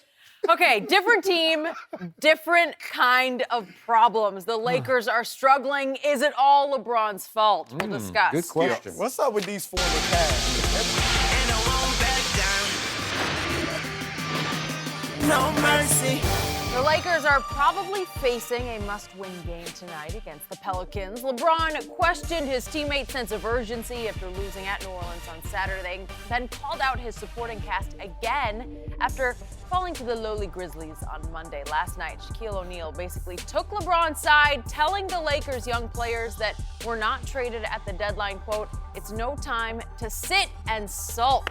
Chris Broussard is still with us. So, Chris, what % of the blame is on LeBron for the Lakers' recent struggles? Look, I think it's easy to sit here, and a lot of people are saying, put 100%. It's all on saying LeBron that? because of the I haven't drama. heard 100%. Okay, mostly because of the drama and the dysfunction and LeBron, King James. He is King James. You mean drama But king he James. also is the drama king. There's no ifs, ands, or buts about it. Yep. But when I look at this thing in totality, and I'm guessing you're at 100, maybe 98, No. and you're at 0 or No. maybe Oh, he's 2. higher. Oh, I'm saying 50%. Wow. And here's why. I went higher than you. He is Okay. higher. All the drama, LeBron brings drama, but he's brought drama the last 9 years. Okay? And they've had success. They've gotten to the finals every year. They've won 3 championships. So we know that you can still play at a high level with all the drama that LeBron brings. Also, I have to factor in the good with the bad. Are we even talking about the Lakers if LeBron's not there? Nope. Are they ever the 4th seed in the West this year if LeBron's not there? Nope. No. Well, we So- shouldn't be talking about him now, except he's there. Yeah, Right? but Yeah. you take the good with the bad. Now, is it LeBron's fault that he missed 18 games? That Ingram missed 30, or Ingram's missed 11, Rondo's missed 34, and Lonzo's still out. Was he missed 13, and who knows when he'll be back? Right. That I can't put that on LeBron, especially when they were the 4th seed in the West when he got hurt. Is it his fault they went 6-12 without him? No, I can't put that on him. Now let's get to the AD saga. That's what everybody's talking about. I have to put a lot of that on the front office because why didn't Magic and Rob Pelinka get out in front of this? Now, the leaks, we assume, I think it was even reported they came out of New Orleans. We think they came out of New Orleans. You know they did. Okay, there may have been a low-level leaker in the Lakers organization. You know how this works. Who knows? But whatever the case, Magic and or Pelinka have got to get out in front of that and be like, look, I don't know where these trade rumors are coming from. We like our team. Now, yeah, we're like everybody else. We're trying to improve. Everybody but Golden State is trying to get better. But we like our young guys, and we feel good about the team we have. It's called a business decision. All right, every team isn't out there letting it be out there that you want your players traded. They let it go too far, and that's on the front How can office. you stop the runaway train that is Clutch Sports and Rich Paul? They're the biggest Rich leakers Paul of didn't all. give a team. He never gave New Orleans Lakers or bust. And I sure get came look, across as it's that. impossible to divorce LeBron from Clutch. It's impossible. Right. So I get why he's perceived to be involved in that, and who knows how much he was involved with that. We know he wants AD. Right. But I'm saying Magic can get out in front of that and, like I said, say, we like our team. Kill the rumors. When Brian Windhorst reported that LeBron's blowing off Luke Walton's plays, Brian's wrong on that one. He literally said Brian was wrong on that, and he squashed it. It didn't become a big deal. I'm not saying he could have totally squashed it, but that should have been a part. Now, let's get to LeBron, because I said 50%. What I have issue with LeBron in is, number one, you should not have been openly talking about Anthony Davis. When they ask you, hey, LeBron, would you like to play with AD? Man, no, I'm not talking about other players. Do that. Don't be on the All-Star draft show laughing and giggling about tampering and getting AD and all that. You know, so don't go on Rachel Nichols' interview and say, I'm going to recruit. I'm going to be recruiting. Because that makes your teammates think we not enough. So don't do that. That's my problem. Number two, too much me and them. I said it on here the other day. Too much, it should be we. There's a time, it's rare, but there's a time to drop the hammer on the guys when it's, y'all got to pick it up. But that's rare, and LeBron should be more me or we and them. We and us, you know, instead of me and them. And then thirdly, the defense. I don't recall, now I haven't watched every player as closely as I've been watching LeBron. I have not seen defense like this ever. James Harden. I know. I haven't seen it like James is at least putting a little effort in Are you front. talking about LeBron or the team? LeBron. I haven't either. Just LeBron. I've never seen he's anything like standing, this. literally just standing in the paint. Watching. Yep. I know. And if they drive by him, he's watching. He just watches.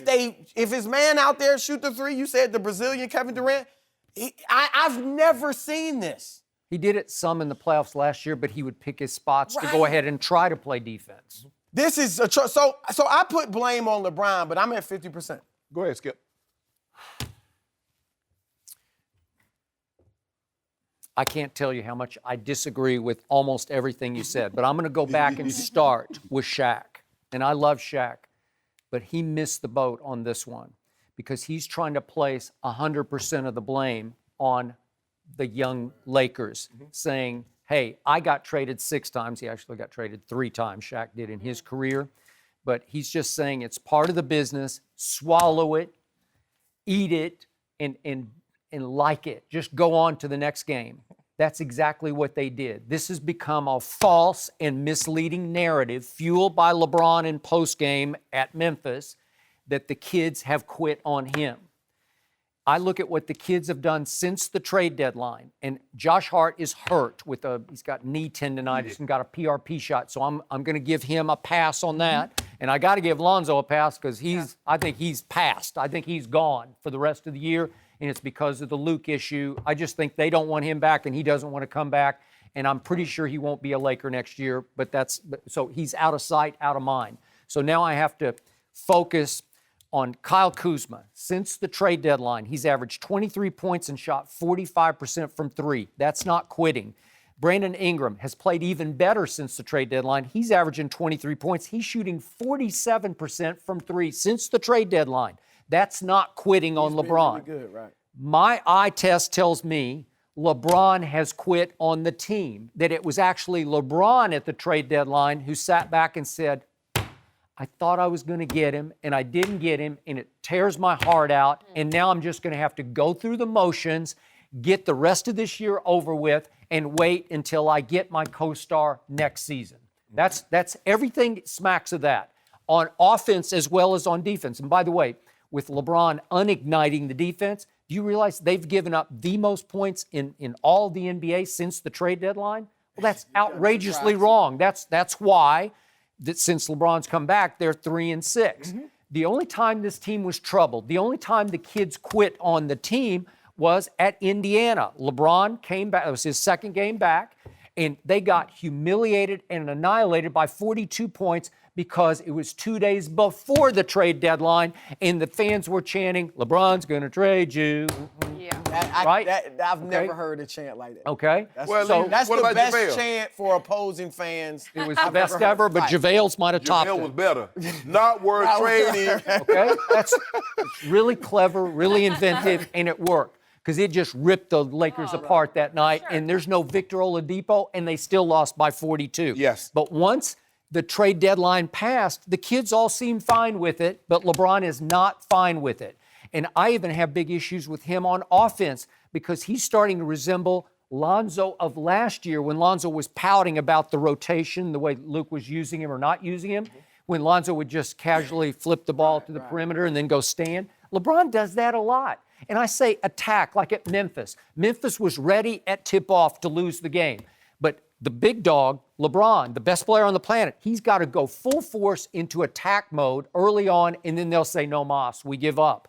But he didn't. He's flipping the ball around the perimeter. You shoot it. No, you shoot it. No, you shoot it. There was no real attack mode from LeBron. Well, they need him to be that guy. And we've seen him in playoff games, like at Boston last year. He would just, from tip-off, you just say, he's got this, you know? Have you seen that body language? I think he's pacing himself because he's probably not in the best of shape. He's coming back from that injury. Okay, and I think he did get a break. He did get 18 games off. The one question I have for you, though, is if he's quit on them, why would he put it out there, I'm activating? Okay, well, that sounds because good. That puts, okay, don't the tell me, heat show on me. you. Like, show I me. will say this. I do think LeBron miscalculated this going to L.A., thinking there's not going to be, I think he's starting to get more heat now than he's had Okay, fine. I'm not surprised by that, but you're right about that. And I think saying I want to be activated only puts now we're really looking, okay, we want to see the LeBron. Okay, have you seen him activate? No. I have not either. But we talked about it, Chris, is that LeBron thinks in his mind, LeBron and us four can get to the playoffs. That's how he thinks. Okay. And he overestimated what was in L.A. before he got there. I'm a guy, and the blame aspect, I'm a guy, if you get the lion's share of the credit, because when they win, LeBron get more than 50% of the credit. Yeah. So when they lose, I got to give him more than 50% of the blame. I know LeBron can play better, and I agree, Chris. I don't believe he's 100% healthy. I think he's back. He doesn't show the same. He hadn't dropped off a cliff. The dude is averaging 27, 9, and 8. We make it seem like he's averaging 16, 5, and 4. You know how he gets a lot of those rebounds? Standing in the lane on defense. Seriously. You don't say nothing about Russ when he get all his rebounds like that. That's triple-double defense. That's what that's called. He never says anything about Russell rebounding his own missed shot. Because I don't put Russ in the same category with you LeBron triple-double. James. And Russ, as much as he does that sometimes, his defense is light years ahead of what LeBron No, it ain't. He's 6'3". LeBron's 6'9", 280. Or 265 or 270. Don't do that, Skip. Yeah. I see what you're trying to get at. I'm not doing I see what you're trying to get at. But look, he's averaging a triple-double in his return. But the efficiency, shooting from the field, down. Three-point line, down. Even free throw, he's already shooting 68% from. Now that's down to 65%. That's down. No. And in defense, boy. I've never seen a defense like this. But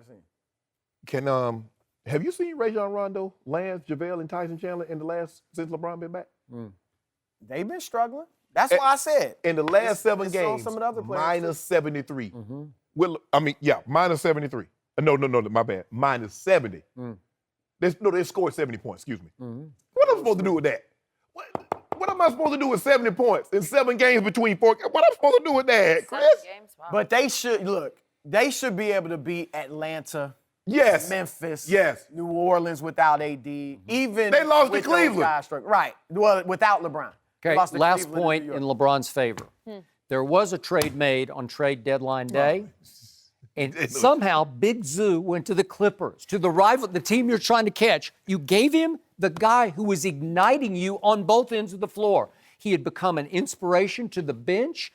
He was playing with a new spirit, highly skilled 7-footer. Yes. And I asked you, the biggest win of the year for the Los Angeles Lakers came on Christmas Day at Golden State. LeBron was gone in the third quarter. They won the fourth quarter 36-19. Guess who took over? Big Zoo. He had 18 and 12 in that game, and he made 9 out of 10 shots, and the bench was just roaring for him the whole game. How can you trade that guy because you think you need a big, Muscala, to shoot threes? He's been playing. Who's hardly even playing? He's played in 2 games so far. He's 3 of 9 from 3. That goes to my point that some of it, I'm not putting it all on Magic and Rob Pelinka, but some of it is the front office. Okay. We could even argue, why don't they have Paul George? Now, he may have stayed in Oklahoma City to begin with, but he was all about the Lakers, right? And then when Kawhi, the Lakers soured on him. Not soured, but they felt, they weren't as gung-ho. Magic was at LeBron's at 12:01.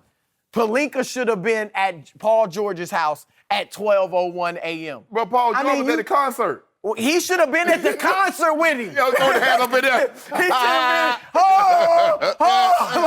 been, they stopped going as hard after Paul George. I'm just saying, some of it's on the front office too. That is true. 5 of the next 6 at home. Got him. Time What to was your activate. percentage? 75. Time to activate that's right low now. for you. You didn't I'm even shocked. say your percentage. What was yours? 68.5. 0.5. So in case you're wondering, that extra half really makes a difference. I was soft. Chris, thank you for joining us today. Does Jerry Jones have enough money to pay all of his stars in Dallas? Well, he's got a yacht. We'll discuss all that next. No mercy. The Cowboys look like they are headed for an expensive offseason. Stephen Jones confirmed yesterday their top priority is re-signing DeMarcus Lawrence, but also said locking up Dak Prescott is high on the priority list. Dak has 1 year left on his rookie deal, but yesterday, Stephen not only said that Dak deserves to be paid like an elite QB, but that he wants to commit to Dak now. Jones also promised a big payday for Ezekiel Elliott that will be in the same range as Todd Gurley's deal. So, Shannon, how can Jerry pay these stars? Without the stars giving him a significant discount, I don't see how he does it. And for me, I would not give Jerry Jones a discount, especially not after my second contract. This is my You hate the Dallas Cowboys. no. So why would you give him a Hold on, discount, Skip. right? But this is what fans expect. Okay. Jerry, if you want to win, this is what you do to keep the team together. Jerry Jones gets to win and buy a $250 million yacht. But if I want to win, I got to give Jerry Jones a discount. I wish I might. If I'm DeMarcus Lawrence, I want 100%. I want $1 on the dollar. I'm not giving you 90 cents or 95% or 85%. No, Skip Bayless. I'm not going to do that. You would have crawled to Dallas to be a Cowboy. No, I would not. Yes, No, I you would not. I like to win. Yep. I like to win. You wanted to Yeah, play you for wanted a lot. America's team No. in Big D. No. Yeah. But anyway, Skip, stop it. You and I both know is that it's going to be hard. Now, you get somewhat of a discount if you sign these guys with a year left on their contract because they're not totally free. But to pay $25, $30 million, Dak is looking at Kirk Cousins.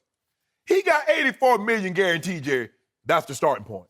Because he's won 1 division, I've won 2. So I need at least that. Zeke Elliott says, well, Todd Gurley got this. Let me see what Le'Veon Bell get. Now, he can't get Le'Veon because Le'Veon is truly free, Skip. So that's still going to be somewhere around, $35 million guaranteed? Amari Cooper coming. What are they going to do with Cooper? Byron Jones coming. What are they going to do with him? And guess who else wants some money, Skip, in a year? Oh, Jalen Smith. You got to pay him. And they looking at Jerry and say, Jerry, you got to, I might not be able to get a $250 million yacht, but I can get me a Chris Craft for about $45,000. So I need my paper. And this is my first contract. Now, maybe 3 years, maybe year 10. You know what? It ain't about money. I've made all the money. I got me $150 million. I'm stacked up. But I wish I might give a guy. Why do fans expect billionaires to get discounts? But a millionaire. I mean, because that's the players. The players will never be in the situation that the owners are. But the fans expect the players, if you want to win, you should take less money. But the owner ain't got to take less money. I wish I might. At least I still got the Wolf Hunter who would play for free. No, he won't. He'll play for shotgun shells. That's all, right? Okay, shotgun shells. Shotgun shells. Just give me some shells, Jerry. I'll be okay. You do hate you some Dallas. No, I Cowboys, don't. And you are just reveling in this, I right? am. You are. You love this. I told you it was going to happen. Before I launch into Dak Prescott, I got to put him back into perspective just for those who have forgotten. Most game-winning drives over the last 3 years in pro football, Dak Prescott. Best completion percentage ever for a quarterback in the first 3 years, Dak Prescott. Second most wins to Tom Brady over the last 3 years, DP in Big D, who, by the way, has won the division twice in 3 years. I'd say that's pretty good. It's pretty good, right? And he has averaged finishing 8th in QBR, so that's top 10 QBR over 3 years. That's pretty great.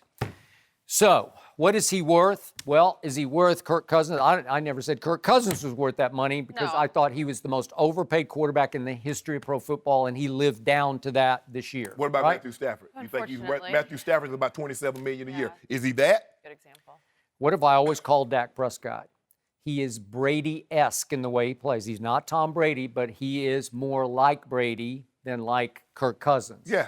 So I believe he will take a Brady-esque hometown discount. I bet you he don't. I'll bet you he will. Okay, how about you? Let's get some due. Well, get some due on what? I bet you. Yeah. I bet you he don't take a penny less than $25 million.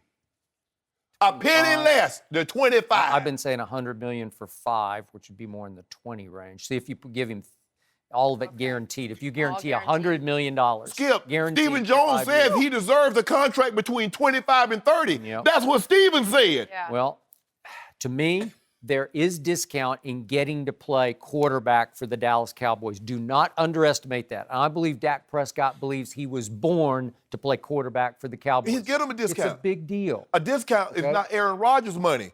How many national TV commercials did Dak get up to last year? I think it was 11. And you got upset at that. Okay, I got upset because you got to earn it before you get them, right? You got to go do something, and he went and won a playoff game, so I'll give him 9 of those 11. No. He'll get those 9 commercials after one playoff win. I think he's doing okay off the field, so you got to factor that in because do you want to win? Tom Brady says, yes, I want to keep winning until I'm 42 years of age. So he takes way less. He takes half of market value. But Tom Brady didn't take less his first contract that he got out the box. But it wasn't that great to start with. But it was great for that time. All right, okay, I give you that.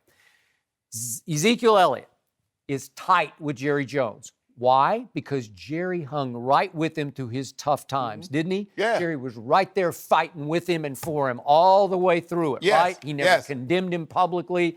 He never said anything but, I am with you. And we got to see in that documentary that was up on Amazon, I can't remember the name of it, but we got to see Zeke come back the first day and go in Jerry's office, and it was like, welcome home, welcome back. They're hugging and, crying with each other. And again, there's some hometown discount involved in that. There's some ability for Jerry, the silver-tongued devil that he can be, to say, hey, let's all do this together because we have a chance to do special things. Because Jerry was a young and now old party animal like Zeke. He was. I got to knock on wood about Zeke's party animalism. I hope he can knocking on wood control. today. A lot of knocking Especially when it comes to your Cowboys. Gee. What did Amari Cooper say is like second and third week in Dallas last year? Man, I love it here. It is night and day from Oakland, and I love catching footballs from Dak Prescott. They're so catchable. Throws such a sweet spiral. You know how that feels where you just get on a wavelength with that football and with that quarterback. And you got this. Yep. So again, maybe a little hometown discount just to stay with America's team and Big D. Skip, maybe. This is what we know. They've already got 3 linemen making top dollar at their position. Yep. The center, the guard, and the left tackle. Deservedly so. They earned it. No problem. Yep. But this is what we know about receivers. It's all about being the highest paid. I don't see diva in Amari. No, ain't no diva. No, I ain't no diva because I want to make my money. Jenny ain't no diva because, she want to be, she want to be a host. She want to make that paper. Ain't no diva, no Hallmark Jenny. She got a G wins. No, I'm not going to be able to take that. You're making this alter ego to me. I'm not. Skip Bayless, this is what you hope for. This is what happens, Skip. When you draft well, you just hope the players pan out to be what you want them to be. You know who ran into this problem? Seattle. Remember, they drafted all those guys around 2011, 2012. The Bobby Wagners, the Richard Shermans, the Cam Chancellor. They traded for Michael Bennett. You get off the Russell Wilson. And guess what? Earl Thomas. All those contracts come due. That's that balloon payment, Jen. I know you didn't own a home back then, but they used to have this thing, balloon payments. You didn't have to pay no interest. All you did was just pay interest on the house. People had 20,000 square foot home for $500. But in 5 years, you're going to have to pay $40 million for this place. That balloon payment is coming due, Skip. And Jerry got it, too, buying a $250 million yacht, but you wanted to give him a hometown discount. No, sirree. I want me a yacht, too. Jerry will pull this off. Oh, yeah. Pull them all together. He'll find We're a way. family here. Yeah. We're family. Say it. Yeah. I got to feed my Speak it family. into existence. Is that what you like to say around here, Skip? Well, give me a little something under the table, Jerry. No more knocking. Did Jerry on wood? not pull off a sweet deal? He traded what became the 27th overall pick straight up for Amari Cooper. That will work. What did Steven say yesterday? We're going to watch Amari highlights while Oakland's making their pick at 27, right? Something there. I need that paper, though. How about this, though? Is the NFL about to make a big mistake with instant replay? We'll discuss that with Mark Solaris next. No mercy. Just over a month ago, the Saints were robbed of a chance to go to the Super Bowl by this missed pass interference call in the NFC Championship game. After that, A lot of people said the league needs to increase instant replay to include judgment calls like pass interference. But yesterday, Giants owner John Mara said there's not much support to overhauling the replay system and added, quote, officials are just human. They're going to miss calls. We're joined by Fox NFL analyst Mark Schlereth. Good morning. Good morning. But Shannon, I'm going to go to you first on this. Are you surprised hearing that maybe this won't happen? Did I tell you this wasn't going to happen, Skip Bayless? I tried to tell you this. That might be the first thing you got right in 6 months. No, I'm not surprised. And like John Mara said, the human element. So you want to replay the human element out of the game. Now, this was an egregious call. I think we all agree. We universally agree this was an egregious call. But are there this egregious calls like this every week? Because this is why they changed the rule with the catch. Because every single week we had to go back to replay, is this or is this isn't a catch? Fumbles and interceptions. You got replay for that because calls are subjective. Mark might think that's holding. He played offensive line. I might look at it like, nah, you let that go. You never thought it was holding. Go ahead. There's never been a call that I thought was holding. Yeah. Hey, those hands. But the thing is, Skip, is because, yes, this was egregious. The calls are not like this every week. And once the emotion, because you got to take the emotion out of it, because if they'd have voted probably right after the game, they might have had it. But once it dies down and you understand, well, hold on, these are human. It's the human element. We can't replay the human element out of the game, because if that's the case, we just need to get rid of all the officials except the referee so he can come on, because he has a microphone that you can talk. The head guy. Yeah. And let them know, okay, this was a holding. We saw it up in the booth. Yeah. This was pass interference. And then when you look at things in replay, doesn't everything look worse in replay? Sure. So I knew this wasn't going to happen. No, everything looks better in replay. No, it doesn't. Seriously. No, it looks worse. It's the flip of what you just said. It looks worse. It's clearer, right? But you slow it down to the point where a bang play all of a sudden becomes, there's no question in replay that's egregious. Here's what's egregious is not handing it off on first down, then not handing it off on third down, right? That's what's egregious. So I've said this, I'm with you. I said it as soon as it happened. There's no way that they'll change this call. There's no way that they'll open this up to subjective penalties and change this call. Do you know why? More than any other reason? Because the NFL knows that you and me will be back, regardless of how angry you are. You know what we're selling? Crack to crack addicts. That's what the NFL sells. Like, we're all addicted to it, right? And they're selling it to us. So we can be mad, we can be upset, but you know what's going to happen? Ultimately, nothing. Nothing's going to happen because they don't need it to happen, because we'll all be back watching this sport. There is the human element, and there are plenty of mistakes that were made during the course of that game where the Saints should have won that game regardless of that call. Had a 14-point lead. So nothing's gonna. My bad, 13. I don't subscribe to that. Oh, let's change every rule because one team, had an unfortunate call go against them. They couldn't score in the red zone when they got the ball early in the first half. There's so many other things that went into the factor of them losing that game than just that one call.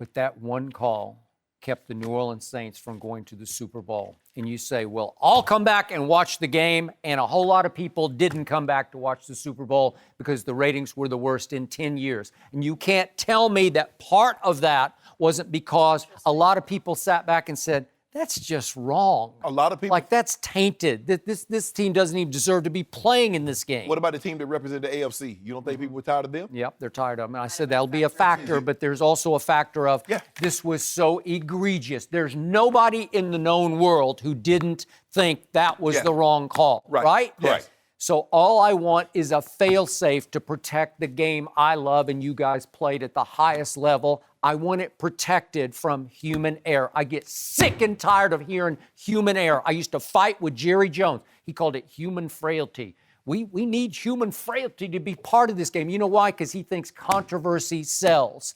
Controversy in Dallas always sold, and he thinks if you get a bad call occasionally, and they'll even out in the wash over time for your team, but when you get a bad call, everybody's up in arms, and it actually promotes the popularity of your game. Well, that works to a point until there's a call so bad and so wrong that it costs the team the opportunity to go to the Super Bowl. And we can go and pick that game all to pieces, and you're right, and you're right, and you're right. And I can pick it to pieces that, well, the Rams got a break here. And we can do that all day and all night. But it still came down to one play. And I still want somebody to have the opportunity to correct that on the fly. And again, I've thrown out all kinds of things. Last 2 minutes, at least you just put it under review. I don't want coaches' challenges because they could challenge a holding call or a judgment call where you'd say, I don't even know what to do with that. Well, I guess you're probably right. You just need a fail-safe. You need some exit strategy out of this predicament because we're better than that in 2019. Our technology is so much better than it ever was that we have to give somebody the opportunity, the head referee, Al Riveron sitting in New York, even the commissioner of the league. Somebody needs the opportunity to take one look, because all it would take is one look to say, we blew that one. Right. We got to overturn that one. You got to give them the opportunity to do that. And yet all I'm going to hear for the next couple of months is, got to keep human error in the game because it's always been part of the game. Well, can we outgrow human error at some point? No. Can we get better than human error? Nope. Why not? Because coaches make mistakes, players make mistakes, referees make mistakes. That mistake? Well, here's the deal. Again, and I go back as a player.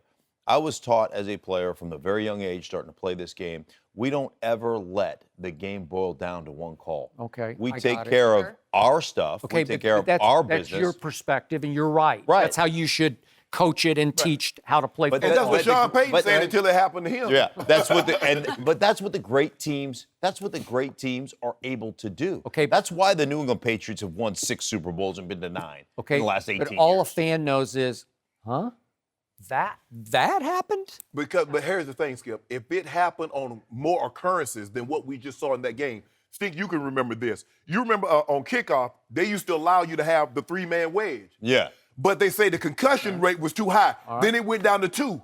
Now you can only have one guy. Okay. Because because what we saw, Skip, it wasn't just every other game, but every 5 games. Once a game, twice a game, someone was getting concussed, running down trying to hit the 3-man wedge. That has what to do with this? I'm saying they changed the rules. If they had egregious calls, game after game after game after game, right, maybe you could see a groundswell for the change like they did the catch rule.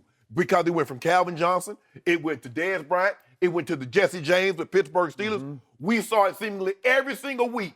Man, that's a catch, and that's a catch. No, it's not. No, it's not. No, it's not. They're like, we got to do something about this because I know what a catch is when I see it. They changed the rules.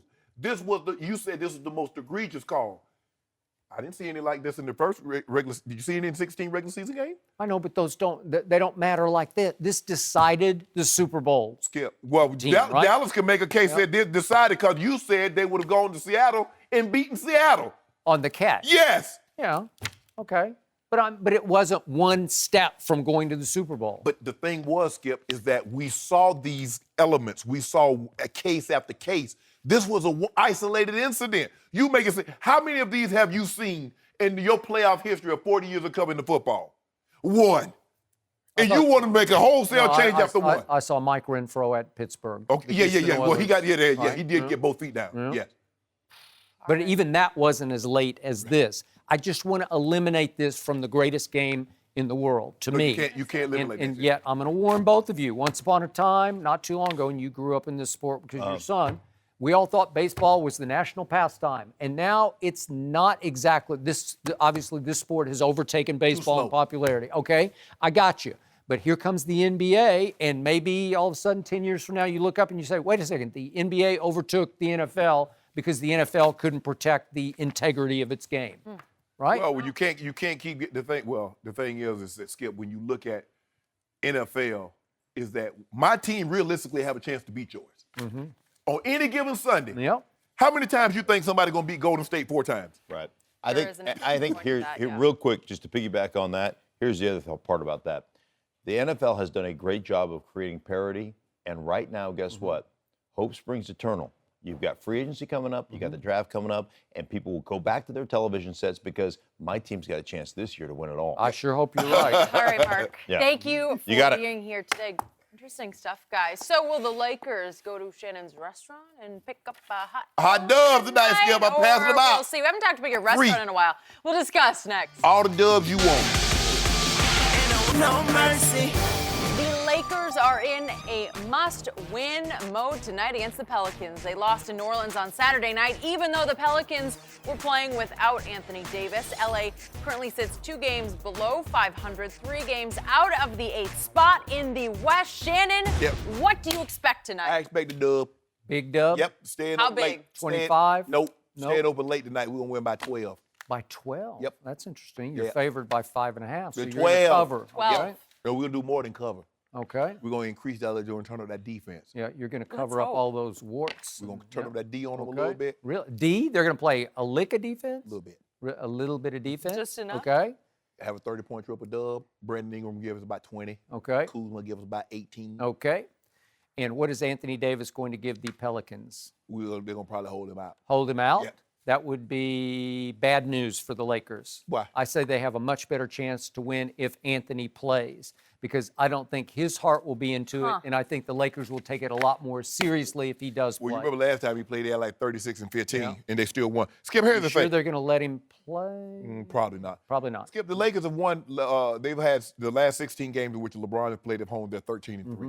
The Lakers have only played 1 game at home since LeBron has been back, and they won that one. Okay. So you know what that means. How did they win that? Old LeBron James. No, it was old Kyle Kuzma. Brought them from 19 down in the 3rd quarter against the Houston Rockets. Did LeBron have a triple dub? Yes, he did, but that was a lot of Kyle Kuzma that night. I mean, Kyle did it. See, there you go. LeBron. Why can't LeBron have teammates and have them do their job? All I know is tonight I'm going to be on the edge of my seat at the tip-off because I think you will know from the start what is about to transpire. I'm going to race out to about like 12 points Because early. will LeBron be into it or out of it? Will he activate or deactivate at tip-off? That's what you can see. Will he go into playoff mode, playoff push mode, or will he be waiting till next year? We might have a double-double at the half. A double-double at the half. Really? Do you realize at New Orleans last Saturday night that the Pelicans won the first quarter 42-35? They scored 42 points on the Lakers with no AD in the first quarter. Well, they're giving you like that? Well, the Lakers, since LeBron has been back, is giving up 64 points in the first half. Yeah. You're not going to win very many games giving up 64 points because if you double that up, that's 128 points. You're going to lose most of your games. You give up 128 points. Are you going to turn Diallo off the bench into a superstar I again? don't know. Ask Tyson Chandler. Yeah, okay. I don't know. Is he going to go 8 for 8 and score 18 with 10 rebounds and 2 blocks and 2 huge stadium, arena-rocking dunks? Well, ask JaVale McGee. Yeah. Ask them? Yeah, that's their job. Is LeBron going to defend in the post at all? I don't know. He stands in the post, but will he defend? You saw what he did. We D'd up. We D'd up a Holiday. Huh, interesting. Yep. And are you going to let Drew Holiday make 5 of 9 threes because you don't guard him at the three-point line? I don't know. Well, hold on. You make it seem like hold on. So who LeBron's supposed to guard? Because you named 5 guys and you mentioned LeBron James' name every single time. So who is Kuzma, who is Ingram, and who are the other guys going to guard? Who do you want him to guard? Julius? You tell me. Will Julius not come in on a tear against his former team? Well, Randall, he's a monster. Okay. No, Julius Randle. Yeah, yeah. right. Okay. Yeah. I don't know. I kind of want him to. I'd like to see him lock up Drew Holiday because that's the lethal weapon. Skip. Huh? Lock him up. You can't. I've seen him lock up those players. Yeah. But he was much younger. Oh. And to have to do that, to exert that kind of effort. So you keep giving me the numbers. He's still this and that. What is 9 and 8? Then you say he's an old man. No, Skip. First of all. So he's 27, 9, and 8 from the rocking chair? No. But let me ask you a question. Michael Jordan wasn't doing this scoring load when he was locking people down. He was scoring. In his last year in Chicago. Oh, he was stop first team all defense. Scottie Pippen led the team in assists. Huh? Who leading the team in assists? Well, Michael's a scorer. Oh, wait. Hold on. Wait, who led the league in scoring? Michael's last year in Chicago. His age 34 year, and this is LeBron's age 34 year. I think it was Michael Jordan. And my guy's not a scorer, Jenny. And it was about to pass a score in Michael Jordan. It's called longevity. My guy it's not my fault. It's not my fault he drank that brown liquor and smoked those cigars and he couldn't last long. That's what we drank, wine and smoked cigars and sit on the rooftop in Brentwood. That's what we do. Really? But anyway, my guy's going to win 1 scoring title and be the all-time leading scorer in NBA history. How'd that make you feel? It makes me feel like tonight is a must-win game against the New gonna Orleans happen. Pelicans. We're going to win 5. Has it come We're to saying this that. for Yep. LeBron James? How about this, though? This is LeBron James. How about this? I'm going I don't want to see an IG post after this game that says, hey, look what I did in the big picture. How about in the little picture? Well, little picture is next 5 games, we go 5-0. 5-0? That's Greek Freak coming. Yeah, I don't know. Oh, we got Greek Freak. Oh, we got him. Huh? You can win I You 5. got him? The only reason he go by the name Greek Freak because of his name, Giannis Antetokounmpo. But we the freak. You're the freak. Yeah, LeBron James. But you're an old freak. No, don't worry, that's okay. Let's see what they do, the game tonight. But then we've got to think about Jason Garrett. Will 2019 be his final season in Dallas? We'll discuss that. No mercy. Time for our final topic of the day. Jason Garrett is in the final year of his contract, and he did not get much of an endorsement from Stephen Jones yesterday. Jones said, quote, no one wants Jason to be around here for the long term more than the Jones family. But at the same time, everybody's back is against the wall right now. So, Shannon, how hot is Jason Garrett's hot seat this Well, it's year? fairly hot. It's not devil in the shade with a tank top on drinking lemonade hot, but it's fairly hot, Skip, because Jerry's going to expect to step forward. It's going to be hard. It's hard for me to envision a situation in which Jason does not win 11, 12 games, win the division, and at least advance to the NFC Championship game. Any other situation, he missed the playoffs, we know he's gone. Jerry's not going to be happy with just winning the division again. I believe it's going to take 11, 12 wins and advancement to the NFC title game in order for Jason Garrett. But the question is Jerry Jones going to let Jason coach? Or no? What do you think? Yeah. Has he ever? Yeah. No. No. I believe Jason's seat next year will be as cool as my seat is on this show every day Oh, because really? this team Wow. continues to win in spite of Coach Clapp. And I believe that next year they will just lift him right up into a new contract because even though they've gone opposite years winning, he did win the division with the 12-4 in 2014, and then he went 13-3 in 2016, and 10-6 in 18. Okay, we mentioned 15, 17. Okay, but Romo got hurt, and then Zeke was suspended, right? Okay. So there were legit excuses in those 2 off years. But next year, I don't think. Oh, you be on the hot seat. I keep you on the hot seat. Now your seat like chicken leg and fried eggs hot. Yeah. It ain't, but you get hot over here. The hottest seat in all of sports is right over there. I'll be cool. I got my fan. No mercy. Thanks for listening to the Undisputed Podcast. I'm Jenny Taft. Join us again at the same time tomorrow morning, 9:30 Eastern. We'll see you then. Fox Sports. One of one.